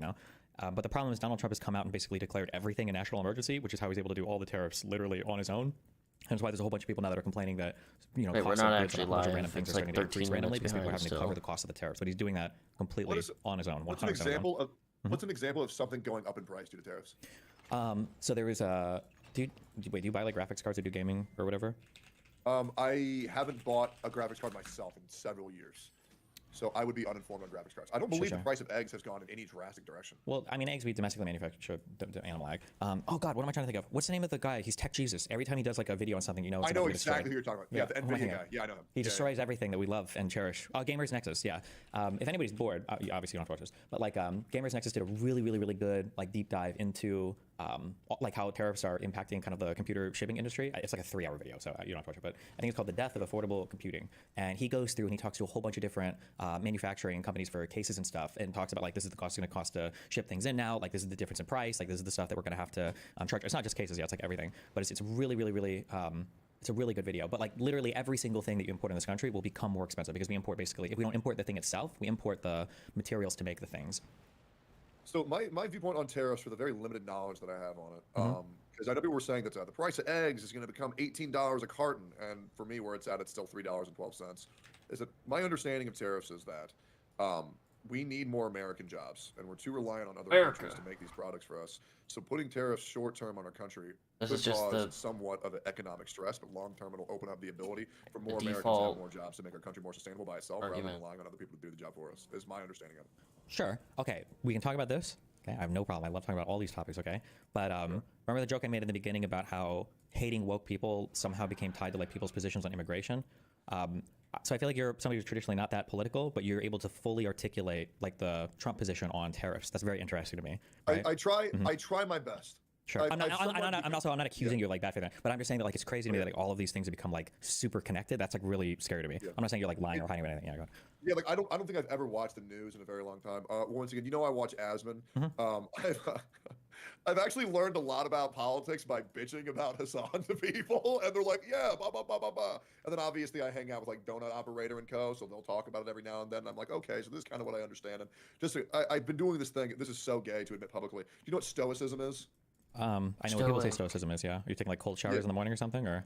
No. So stoicism taught me that approach everything with skepticism. So whenever I hear something, even if it's from somebody that like I don't really know, I'll always take a mental note. Like whether I know them deeply or I barely know them, I'll always take a mental note of what they've told me, and then I'll research what it is they told me to make sure I'm not getting misled. Because yeah, I feel like I had this internet issue with a while ago, and I spouted some misinformation. I felt really bad about it. So I'm just trying to Google everything I say a little bit more. But yeah. Anyways, yeah. Yeah. Okay. So okay. Do you do all your own like thumbnails and editing for your YouTube channel? No, none. Okay. You pay somebody to do that, right? Yeah, so I have one team of editors that gets 100% of the revenue for my channel, and then I have another editor who gets 20% of what I make off my main channel, and they run everything. Hold up. New trinket. Release the Nether Gate, flooding your location with corrupted mana. 300,000 damage. Die for 10 seconds and heal 50,000 per target hit up to 8 targets. So this puts like a thing around me. Fuck, you're not supposed to. Okay. Okay. Do you do when you pay these people to do this work, do you feel like you're getting ripped off? No. Okay. I'm very happy to give them whatever they want. Yeah, and then I'm guessing they don't feel like they're getting ripped off, right? No, I think they feel like they're making a lot of money really easy. So I guess one of the things that I have an issue with, this is a very macro level thing, but it's going to impact this kind of like tariff conversation, is right now there's this very widespread thought on the right that has to do with like everything in life being a zero-sum game. So like if immigrants are winning, it means we're losing. If other countries are I'm winning... so sorry. Please just... Do I have any curios? What is going on here? How do I already have it, but I can't activate it? What? So I didn't actually have it. Alright, I don't know what these do, but we'll try them.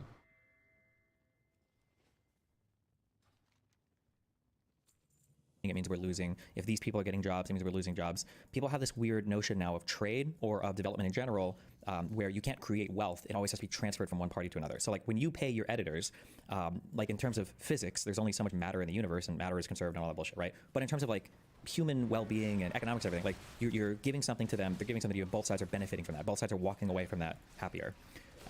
When I look at things like tariffs, and we're talking about like making everything in America, I feel like one thing that's never brought up is like, why isn't there some stuff that we'd rather just import and like focus on making better stuff? Like in the United States, we have like the highest levels of manufactured goods and services of any other country on the planet. Why would we ever want to go back to just making like nuts and bolts or like refining steel? I think that's a very fair point, that there are some products that we should be utilizing in other countries. I think that's absolutely fair, 100%. I just think the United States has most likely become over-reliant on other countries, to where the point is we're importing our United States flags from China. Sure. But I mean, also think about like how cucked that is, that like China has to make our flags for us. I feel like it's insane. Well, but like, it's just fucking crazy. Isn't it kind of cucked on their end that like we're producing so much in terms of high productivity work that like they have to make flags for us in order to survive as a country? Like I feel like I would rather be the country who's forcing other people to make our shit in order for them to survive than for us to sacrifice, you know, like AI research or electric vehicles or space rockets to China just so that we can make our own flags, you know? Well, I do think it is dope that we're like, in your words, cucking China. I think it's just a little bit sad for the state of our country where we just can't have Americans making American flags. I will admit, I live in Texas. There is a little bit of pride that I get when I buy a product where it's like, it says made in America, because it's so rare in today's day and age. There's really not that much left. That is true, but like people are very quick to be like, oh, this is like made in China, like all these things are made in China, and maybe like the actual physical things that we touch and interact with, to some extent that's true, but like whose culture dominates the world, right? It's American movies, it's American TV shows, it's American music. Like this is the stuff that's exported to the rest of the world. Like would we rather be exporting nuts and bolts, or would we rather be exporting like the world's culture?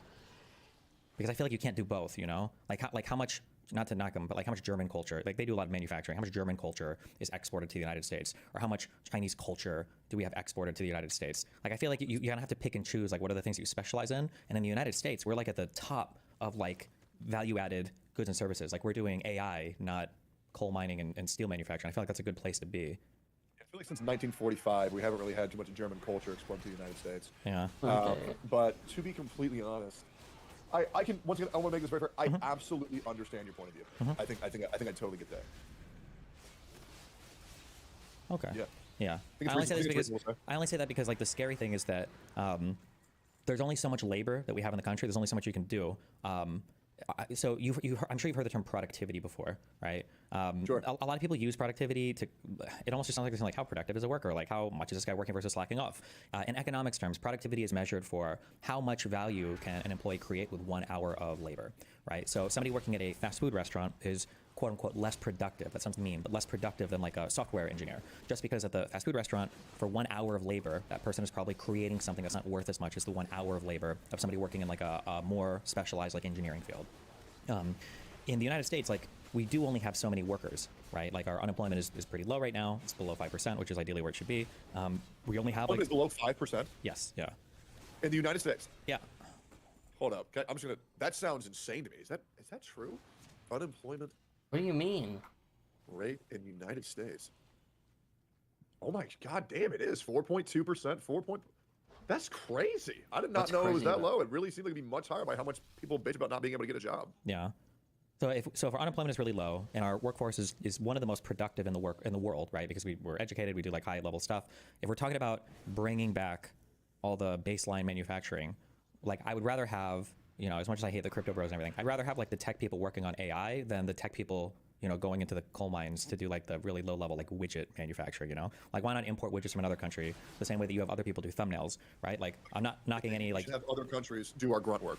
kind of, yeah. I mean, that sounds mean, but like that is how other countries view the United States, right? Like we talk so much about how much we feel like we're getting ripped off by China, but like the rest of the world is like the U.S. consumer is so fucking powerful that like anything we make, they have the ability to buy it. Their standards of living are outpacing almost all of us, and like nobody is thinking like, God, I wish that we could do more baseline manufacturing and allow the United States to continue dominating the world. You know, like the export heavy economies are like the UK, which is kind of fucked right now, Iran, North Korea. Like these are your export heavy economies, and China, whose middle class is nowhere near as high of the standards of living that we have. So yeah, I don't know. Sometimes there's like these truisms that are given, like, oh, you know, if we trade with other countries and we have a trade deficit, it's really bad. And it's like, well, we also just have a lot of money and a lot of consumer power that we can buy a lot of shit, and that's not a bad thing. Like we're the envy of the world when it comes to our economy. And I think people look over that sometimes. I think a lot of people's view on politics is very black and white, but I think everything's like a particular shade of gray. So I want to say, I think I understand your philosophy of having other countries do our grunt work. That way we can actually do the shit that actually fucking matters here in America. However, I can also understand someone's perspective if they think that we're becoming too over-reliant on other countries' resources and want to take this shit into American hands ourselves and try to become more sustainable independently. For sure. So I think sometimes people get trapped in this mindset, and I think you've already moved past this. But like one of the big issues with being a small business owner is you want to do everything yourself, right? I don't know when you started YouTube if you did all your own thumbnails and you did all your own editing, but the very first moments of like an entrepreneur's life of starting to hand off like tasks to other people is a very difficult moment. A lot of small business owners don't ever get over it, and I think sometimes people look at a small business owner who does everything and they're like, oh my god, like this guy is like really cool. He's very knowledgeable. He knows all aspects of his field. Like this guy's like, you know, rocking. But like for successful business owners, they look at that guy and they go like, oof, like this guy is not able to he's not able to give responsibilities to other people. He's not able to there's a word like we're not distribute, not delineate. He's not able to delegate stuff effectively, and he's never going to grow as a businessman. And I feel like in the United States, we've delegated away a lot of the baseline manufacturing stuff, and it's enabled us to do like the really cool shit. You know, like Elon Musk came to the United States to make rockets and electric vehicles. He didn't go to Germany. He didn't go to China. He didn't go to any export-heavy economy. He went to the United States, right? Even despite our trade deficits and despite how much other countries are making the steel or whatever, like he came here to do it. I think there's a reason why. I think it's important to focus on. Yeah. Made fun of other content creators who are like above 1 million subscribers who are still making their thumbnails and editing themselves when they could pay somebody else like 20% of what they make, give them a job while also making their quality of life skyrocket by saving them 8 hours a day when all they do is complain about how they have no time left. Which, like, well, unfortunately, that's your problem. You are a product of your own disaster. I mean, it's completely on you. Yeah. So yeah, I think I get that too. Yeah. Oh, by the way, I wanted to ask, wait, are we done with this? Or are we still going on this? No, that's a general thing I have. Yeah, go for it. What's up? Cool. So one of the things that I wanted to know was, okay, so I use the terminology "that shit's fucking gay" quite Okay. often. Sure. It was what was it? There was I think you were reacting to one of my videos, and there was this channel called DGG Clips. So do you think calling something gay is like bad? I mean, like I don't know. It depends. 'Cause I believe you're bisexual. Yeah, part-time gay. Part-time. Part-time. Which side do you prefer? Probably the girl side. What part? Okay, so once again, The vagina. okay, you like the vagina. I've never tried anal, so like I don't know how that feels. Okay. Right. So like I've never put my penis in like an ass. I haven't done that. I don't really understand how that even. I don't even understand how that works. Well, it's like a- imagine taking a poop, but it's like backwards, I guess. I've never done anal with a guy or any of that either. So Okay, you never had anal with a female? no, like fuck a girl in the ass, no. Yeah. Okay. Then we're on the same page here. Yeah. So I am wondering. So one thing that I believe that I am just curious on is you believe in open relationships? I believe in open. I mean, I don't know if I'd say I believe in them, but I mean, like, people are free to do what they want, I guess. But more specifically, what do you mean? Like, what I advocate for them? Okay, Probably so not. I'll just be real. Okay, so Yeah. all right. So one of the reasons why I really want to talk to you today is because there is so many people telling me, do not talk to Destiny. Sure. I think that's hilarious because when somebody tells me to not do something, I just like, oh well, we'll see. And one of the things that people, I'm sure you know your nicknames. No, which ones? Okay, people call you Cuxtony, and I wanted What? to know. Me? Yes. No yes. way. And I'm just wondering, what is that about? I don't know what that's about. What is that about? So there is a you're familiar with like the red pill, right? Yes, I am familiar with the red pill. Yeah. So the for my relationships for the past, I guess, like 5 or 6 or 7 years, just because I stream and do so much stuff online, I gravitate towards like open relationships because I don't have enough time for a real relationship. I shouldn't say that. That's mean. Let me back that up. Open relationships aren't fake relationships. I don't mean that. But because I work so much and I'm busy with stuff, I just tend to be more open. And so if my partner wants to go off and do what they want to do, then they can do that. If I do what I want to do, I want to do that. Just to make sure. Yeah. So if by what you mean, a partner do what they want to do, that means that you are okay with like your partner having sex with another person? Yeah, if they want to go bang somebody, do whatever, that's fine. As long as I can do the same. Yeah. Okay. All right. Okay, I'll talk about that in a second. Sure. But there are people who would say that if you're a guy and your partner bangs somebody else, that that's cuckoldry, hence cuxtony. Yes. So why do you think you're okay with open relationships? I'm super against them. I mean, I would stress, you have to be careful when you say, like, are you okay with them or are you against them? This is just like my lifestyle thing. For me, like, a ton of my time is just dumped into work or work-related stuff. Like, that's probably where, like, 90% of my time in the day goes to. And then it's, like, shower, eat, sleep. I just don't have time for, like, a real, actual relationship. Like, if you dated me as, like, a strictly... maybe in the future, but I'm married to my work right now. If you dated me right now and it was like a true monogamous relationship, like just one-on-one, you're probably going to feel very unfulfilled. Like, it's going to feel very disappointing, especially because, like in politics, like if something is going on, you might be streaming a lot that day, or there might be a lot of news to catch up on that day, or I might be traveling for a debate shit or whatever. I just don't have time, like, to put into like a real one-on-one monogamous relationship thing. Yeah. I feel like I don't know. I guess I feel that's kind of from my perspective. I understand what you're saying. I've had 2 relationships where one I felt like I couldn't be present due to my work. However, I did not even like this person, so I don't even know why I was with them. So I kind of just chose to bury myself in my work because I didn't want to even be near them regardless. And so we ended up divorcing later. Okay. And then I had another relationship where I dated an OnlyFans girl where I thought I was okay with it because I was like, oh, I mean, all these other people are spending money to see this, but then I get the real thing. But then I realized I feel like that's so fucking cocked. And now I know I will never date another OnlyFans girl because I feel like in this life, in this world, there are very few things that are truly sacred. I'm very happy with the fact that I'm a 31-year-old man and I've only had sex with different women. I've had sex with. Would you count oral as sex? If you want to, sure. Okay, I've only had vaginal sex with 3 women, and then I've only had oral sex with about 7 women. And I feel like. Okay. I'm not a guy who does like frivolous relationships. I'm not a guy who's gonna sleep around. I'm not gonna be a guy who's like, oh, I met you at TwitchCon. Let's have sex right now. I believe that in this world, there's something beautiful about this is the person that I love.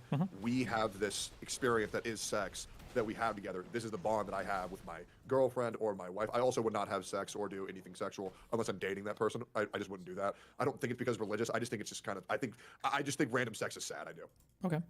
But like, I believe that it's very sacred to have with your partner. So the reason why open relationships confuse me so much is that I believe, what is the difference then between just a friend with benefits and your partner if the act of sex can be shared with multiple people? So I don't know why I've just never been able to bridge this gap. So I hear what you're saying, and I hear a lot of people say that. But like in my mind, sex is very easy to just have with a random person. Like as long as your genitals plug into each other, like you can plug in. This is a very easy, not difficult thing to do. For me, there are certain people in my life that I have like a lot of chemistry with. That I can walk over to the beach with a laptop and a blanket and like watch a movie and like go out to dinner and chat with somebody for like 3 or 4 hours. These are like much harder moments for me to capture. To find somebody who like captures my attention for a long period of time, that I have like a special happy feeling around, that I feel like I have a lot of like romantic chemistry with. These things mean way more to me than just can I fuck the person. So I guess like not to be derisive towards people that view sex as sacred, but when I hear somebody say like I can't imagine just having sex with anybody and then not treating that specially, in my mind, I guess if I was being negative, I would flip that and I would say I can't imagine thinking somebody's super special just because you fuck them, because in my mind that's the easy part. Like having sex with somebody's easy, but I feel like the actual like romantic chemistry and enjoying somebody on that level is much more difficult to do. So I guess that's the thing that I value a bit more. But I mean, like everybody's different, I guess, when it comes to that. Yeah. Do you find people like who's like an interesting person to you? Where you're like, oh, this person's interesting. Like, are you in a relationship right now?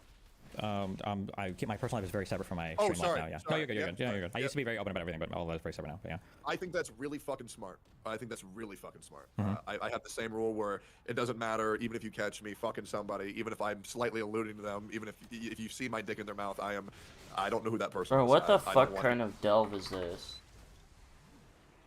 I'm going like back and forth, up and down, all these different places. I guess it's not that bad. Most of the stuff is actually easy. I feel like going through it. Well, that's just because I'm on an easier level, though. It just feels weird. anybody to get involved in my relationship whatsoever. I've had that experience once. It's fucking miserable. So I think it's honestly a smart idea that you're doing that. Mhm.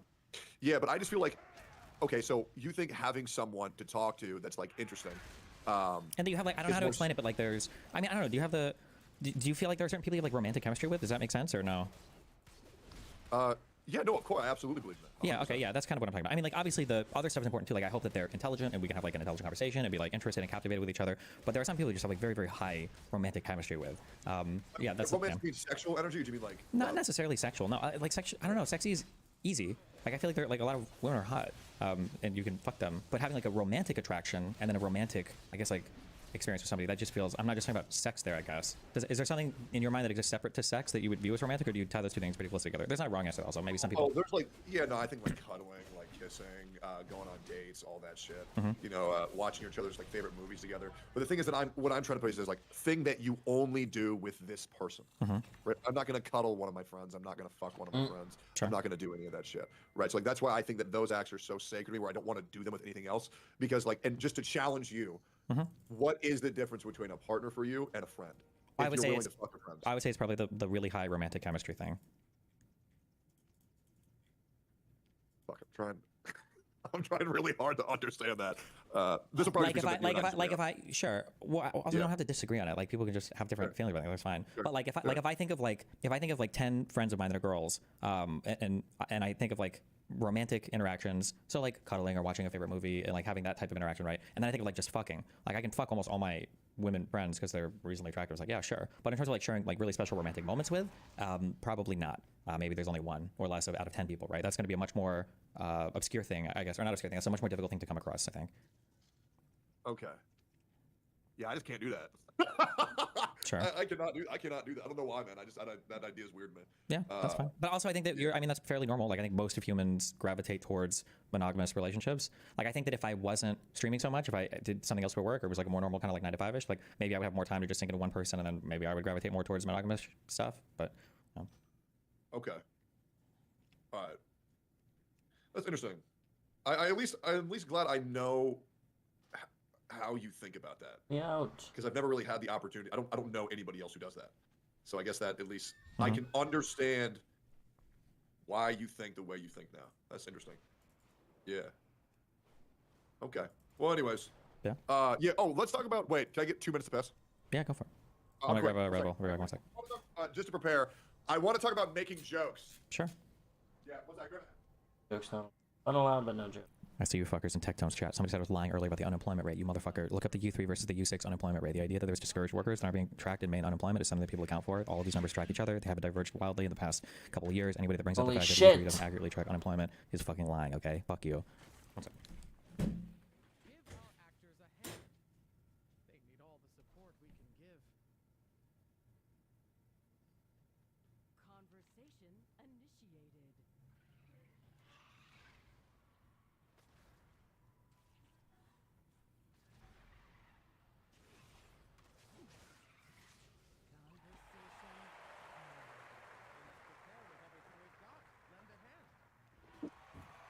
All right, I'm back.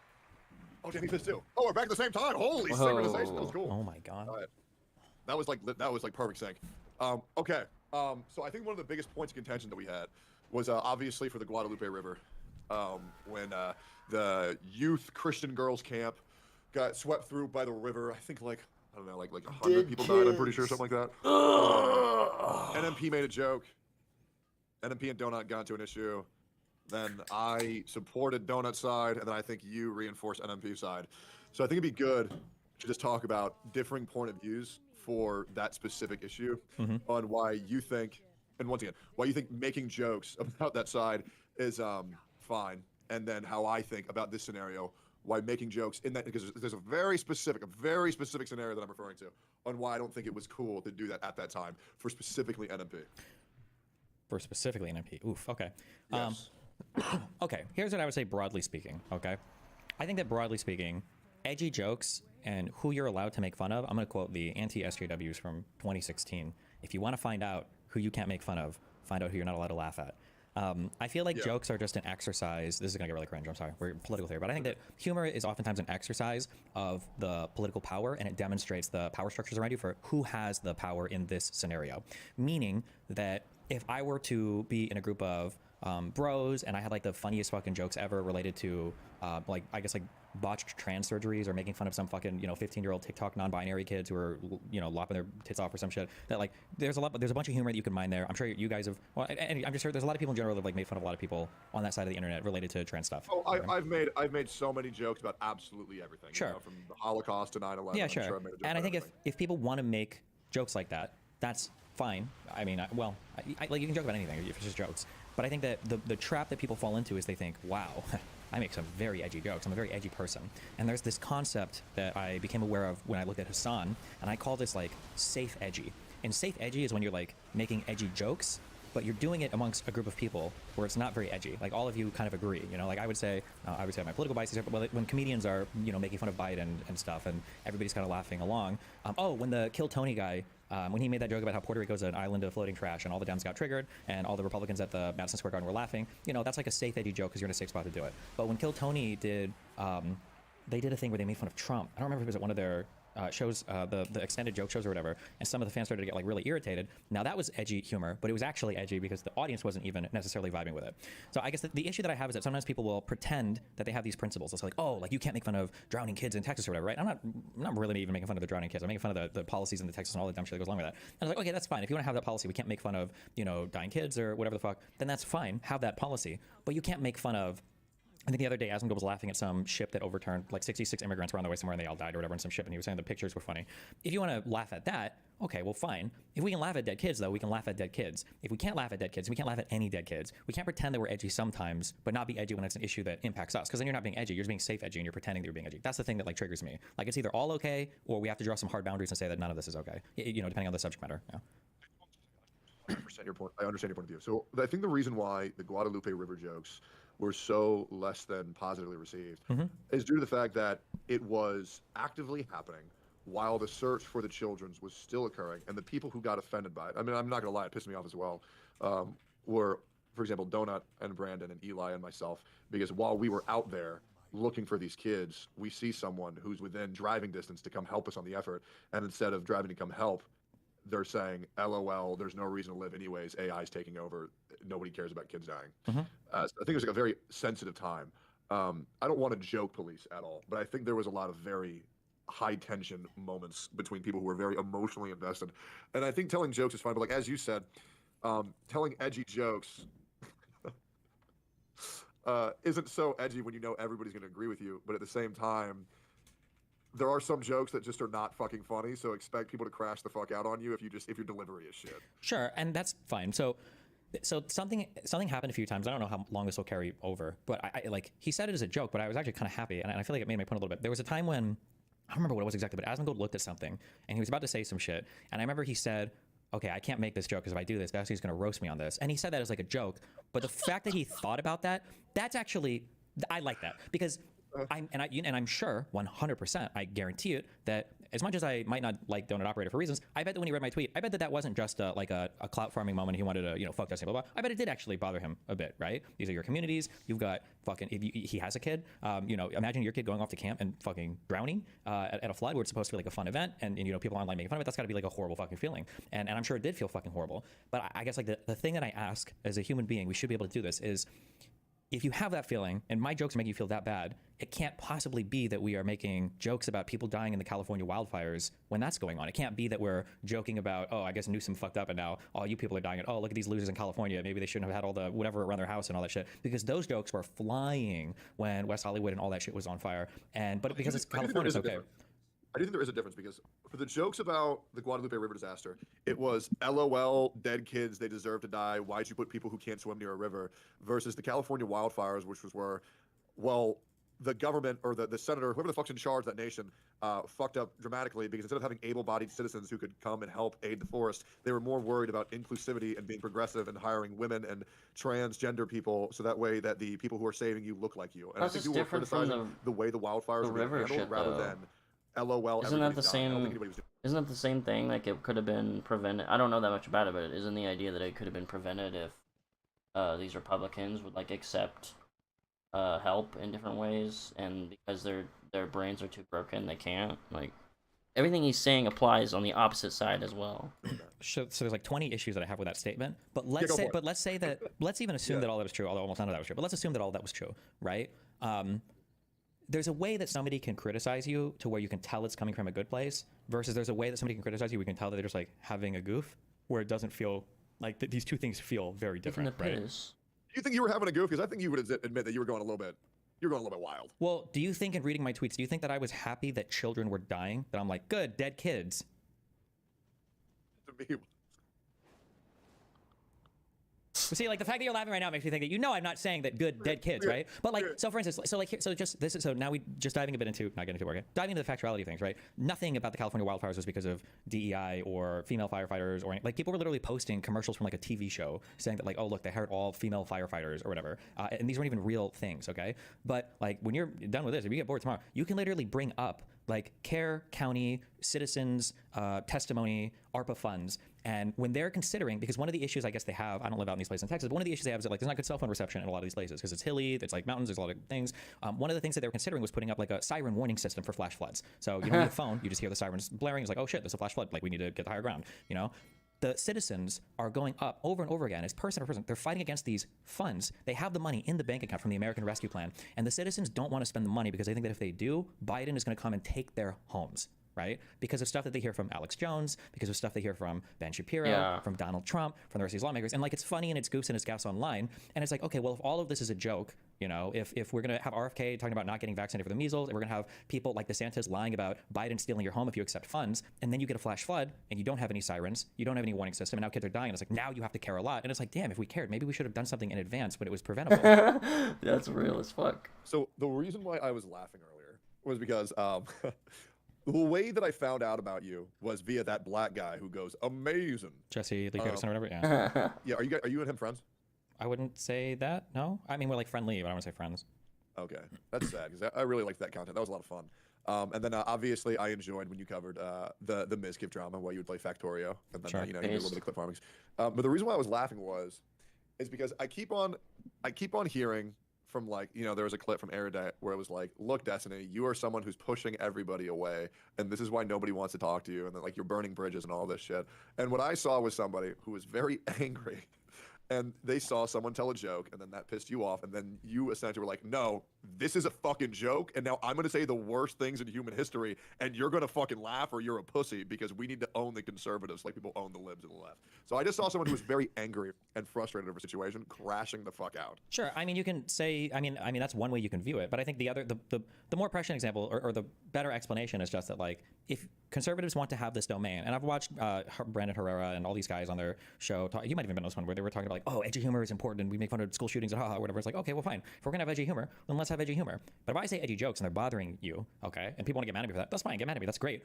But I hope that feeling carries through to the next time, right? Like when you're disciplining a kid and, you know, they're not sharing their toys or whatever, or the kid hits somebody and you like smack the kid on the bottom, you're like, hey, it doesn't feel good, right? Don't do that to somebody, you know? Smack him. I hope that there's at least a few people who, when I make certain jokes about, you know, kids drowning and whatever, some fucking flood, that the next time there's like a school shooting in some liberal area, or some kids are dying on a, you know, some boat that overturns because they were trying to immigrate to some country, that people think for a second, it's like, okay, fuck, you know, I didn't like this. I guess when people made fun of my shit, maybe I should kind of like chill on this.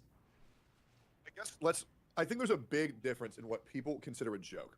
And I think this is the problem, where what people consider a joke in 2025 is, I'm going to say the worst thing in human history right now. Why aren't you laughing? It's because, well, but it wasn't even the but that wasn't even the worst thing. There's a million worse things. I could think of 10 worse things right now that I could say. What's the worst thing? What's the worst thing you can say right now? I mean, there were like 100 million worse jokes. One was that we needed to recover the bodies as soon as possible and test them for fentanyl, because I don't understand why the little girls couldn't swim. Maybe they drug overdose like they did with George Floyd. I think making a YouTube video where you try to like swim in a pool and then showing that you don't drown, and then saying that this is why we need to test them for fentanyl, I think that would have been a joke we could have made. I could have made a joke that we need to retrieve the bodies from the water as fast as possible to find out if any of the little girls were pregnant, since I know that Republicans like to be incestuous so much and we want to make sure that we're counting the bodies correct, since Texas is a no abortion state. So we're doing like the actual death tolls correctly. Bro. That would have been a really fucking edgy joke. There's like a million like edgier, meaner jokes that I could have made. Sure. I think the NordVPN joke was pretty funny, and then the quote to the other thing, I thought it was pretty funny. I think it was pretty funny humor, and it could have. But I was saying like there's meaner things I could say, but also like again, there's a million jokes that fly about immigrants. Like you were laughing earlier about like the alligator Alcatraz stuff, right? These are people's like moms, dads, brothers, and sisters that are going here, and even you think it's kind of funny. It's like epic alligator hats, you know? Well, to me, I'm not laughing at the alligator algorithm. I'm merely laughing at the concept. I'm a pretty laughy guy. I'm not gonna lie. The other Sure, thing but you is can that interpret that, but like if you these had a family member in alligator Alcatraz, you're probably not going to interpret it that way, right? You're like, what? Damn, this guy's making fun of the fact that my uncle who's lived here for 20 years just got I shipped will off admit, to some, yeah. to give full disclosure, I do have a family member who is constantly in prison. Surprisingly, it's not my dad. And to be honest, I don't give a fuck about them because they're a criminal. So I just don't talk to them. Disgusting criminal. I actually don't think I would feel bad for someone who was incarcerated or in alligator Alcatraz if they were put there for an action that because they like broke the law or they were a criminal or something. Yeah, but when we say break the law, if the law is just that they like came here illegally like 20 years ago, like I think it feels different, right? No? Does it all feel the same to you? Like if I say that like somebody's in jail because they got caught smoking marijuana, that feels a lot different than like they're in jail because they set fire to a grocery store. Right? There's always levels. There's always levels. Yeah. Absolutely. I understand. I think the United States is trying to make a. I think they're kind of being forced in a position where they're having to get more extreme to really deal with the illegal immigration issue. Because we have people who are actively going against the nation and preventing ICE from doing their job and throwing bricks at police officers. So now they say, okay, well, because you guys are fucking around, enjoy hanging out with alligators. I mean, we can say that, but I mean, I could just easily flip it around and say maybe the president should learn to work more with governors and states, and we should actually have like a coherent immigration policy that enables us to take a big look at the system and fix things instead of just wasting all this money just trying to ship a few people out and not having a real solution at all. I mean, like you could flip this around the same way, right? Sure, I do think if everything worked perfectly, it would be a lot easier to deal with the issues that we have, but they just don't. Sure, but I would go back to the one thing. So you're saying if things worked out perfectly, we'd be able to deal with these issues better. But I would argue that like one of the big reasons why we can't deal with issues right now is because a lot of people voted for Trump because he's funny. And I think that's part of the problem. Think right? like when was the last good president that we actually had? Like you're gonna laugh, but I think Biden did a really good job as president. And fuck, I was gonna laugh, shit, man. Yeah, I mean you can laugh, but we can. Sleeping, man, Sleepy Joe. You say Sleepy Joe, but we can walk down every single issue, and he outperformed Trump like it's not even close. But I mean, if you're trying to evaluate, if we're trying to evaluate who the funnier president is, then I mean, like, it's going to be Trump. But like, are we voting for a clown or are we voting for a president, right? To be fair, the Biden blast memes were hilarious. Biden did have some meme potential, especially when like he, people think that Biden was the last vote for Donald Trump. But you should make one of those anime compilations where it's like battle IQ, Biden versus Trump, speed, Trump, power, Biden, IQ, Trump. That'd be good shit, man. I think the political anime power scaling community could really like cross over. But yeah, also circling back, would like to shout out Donut Operator, one of the best people I know on this planet. Great fucking guy, as well as his whole unsubscriber. I really like those guys. They are very good people because they are people who do what they say rather than just talk about it all the fucking time, which I think is very rare in the content creation space. But I think those jokes that you said, like even me, when you said the whole we need to test those people for fent, I mean, you got to chuckle at me. I'm not gonna fucking lie. But I think it's because it's just the timing. It's the yeah, but that's what makes it edgy. It's not.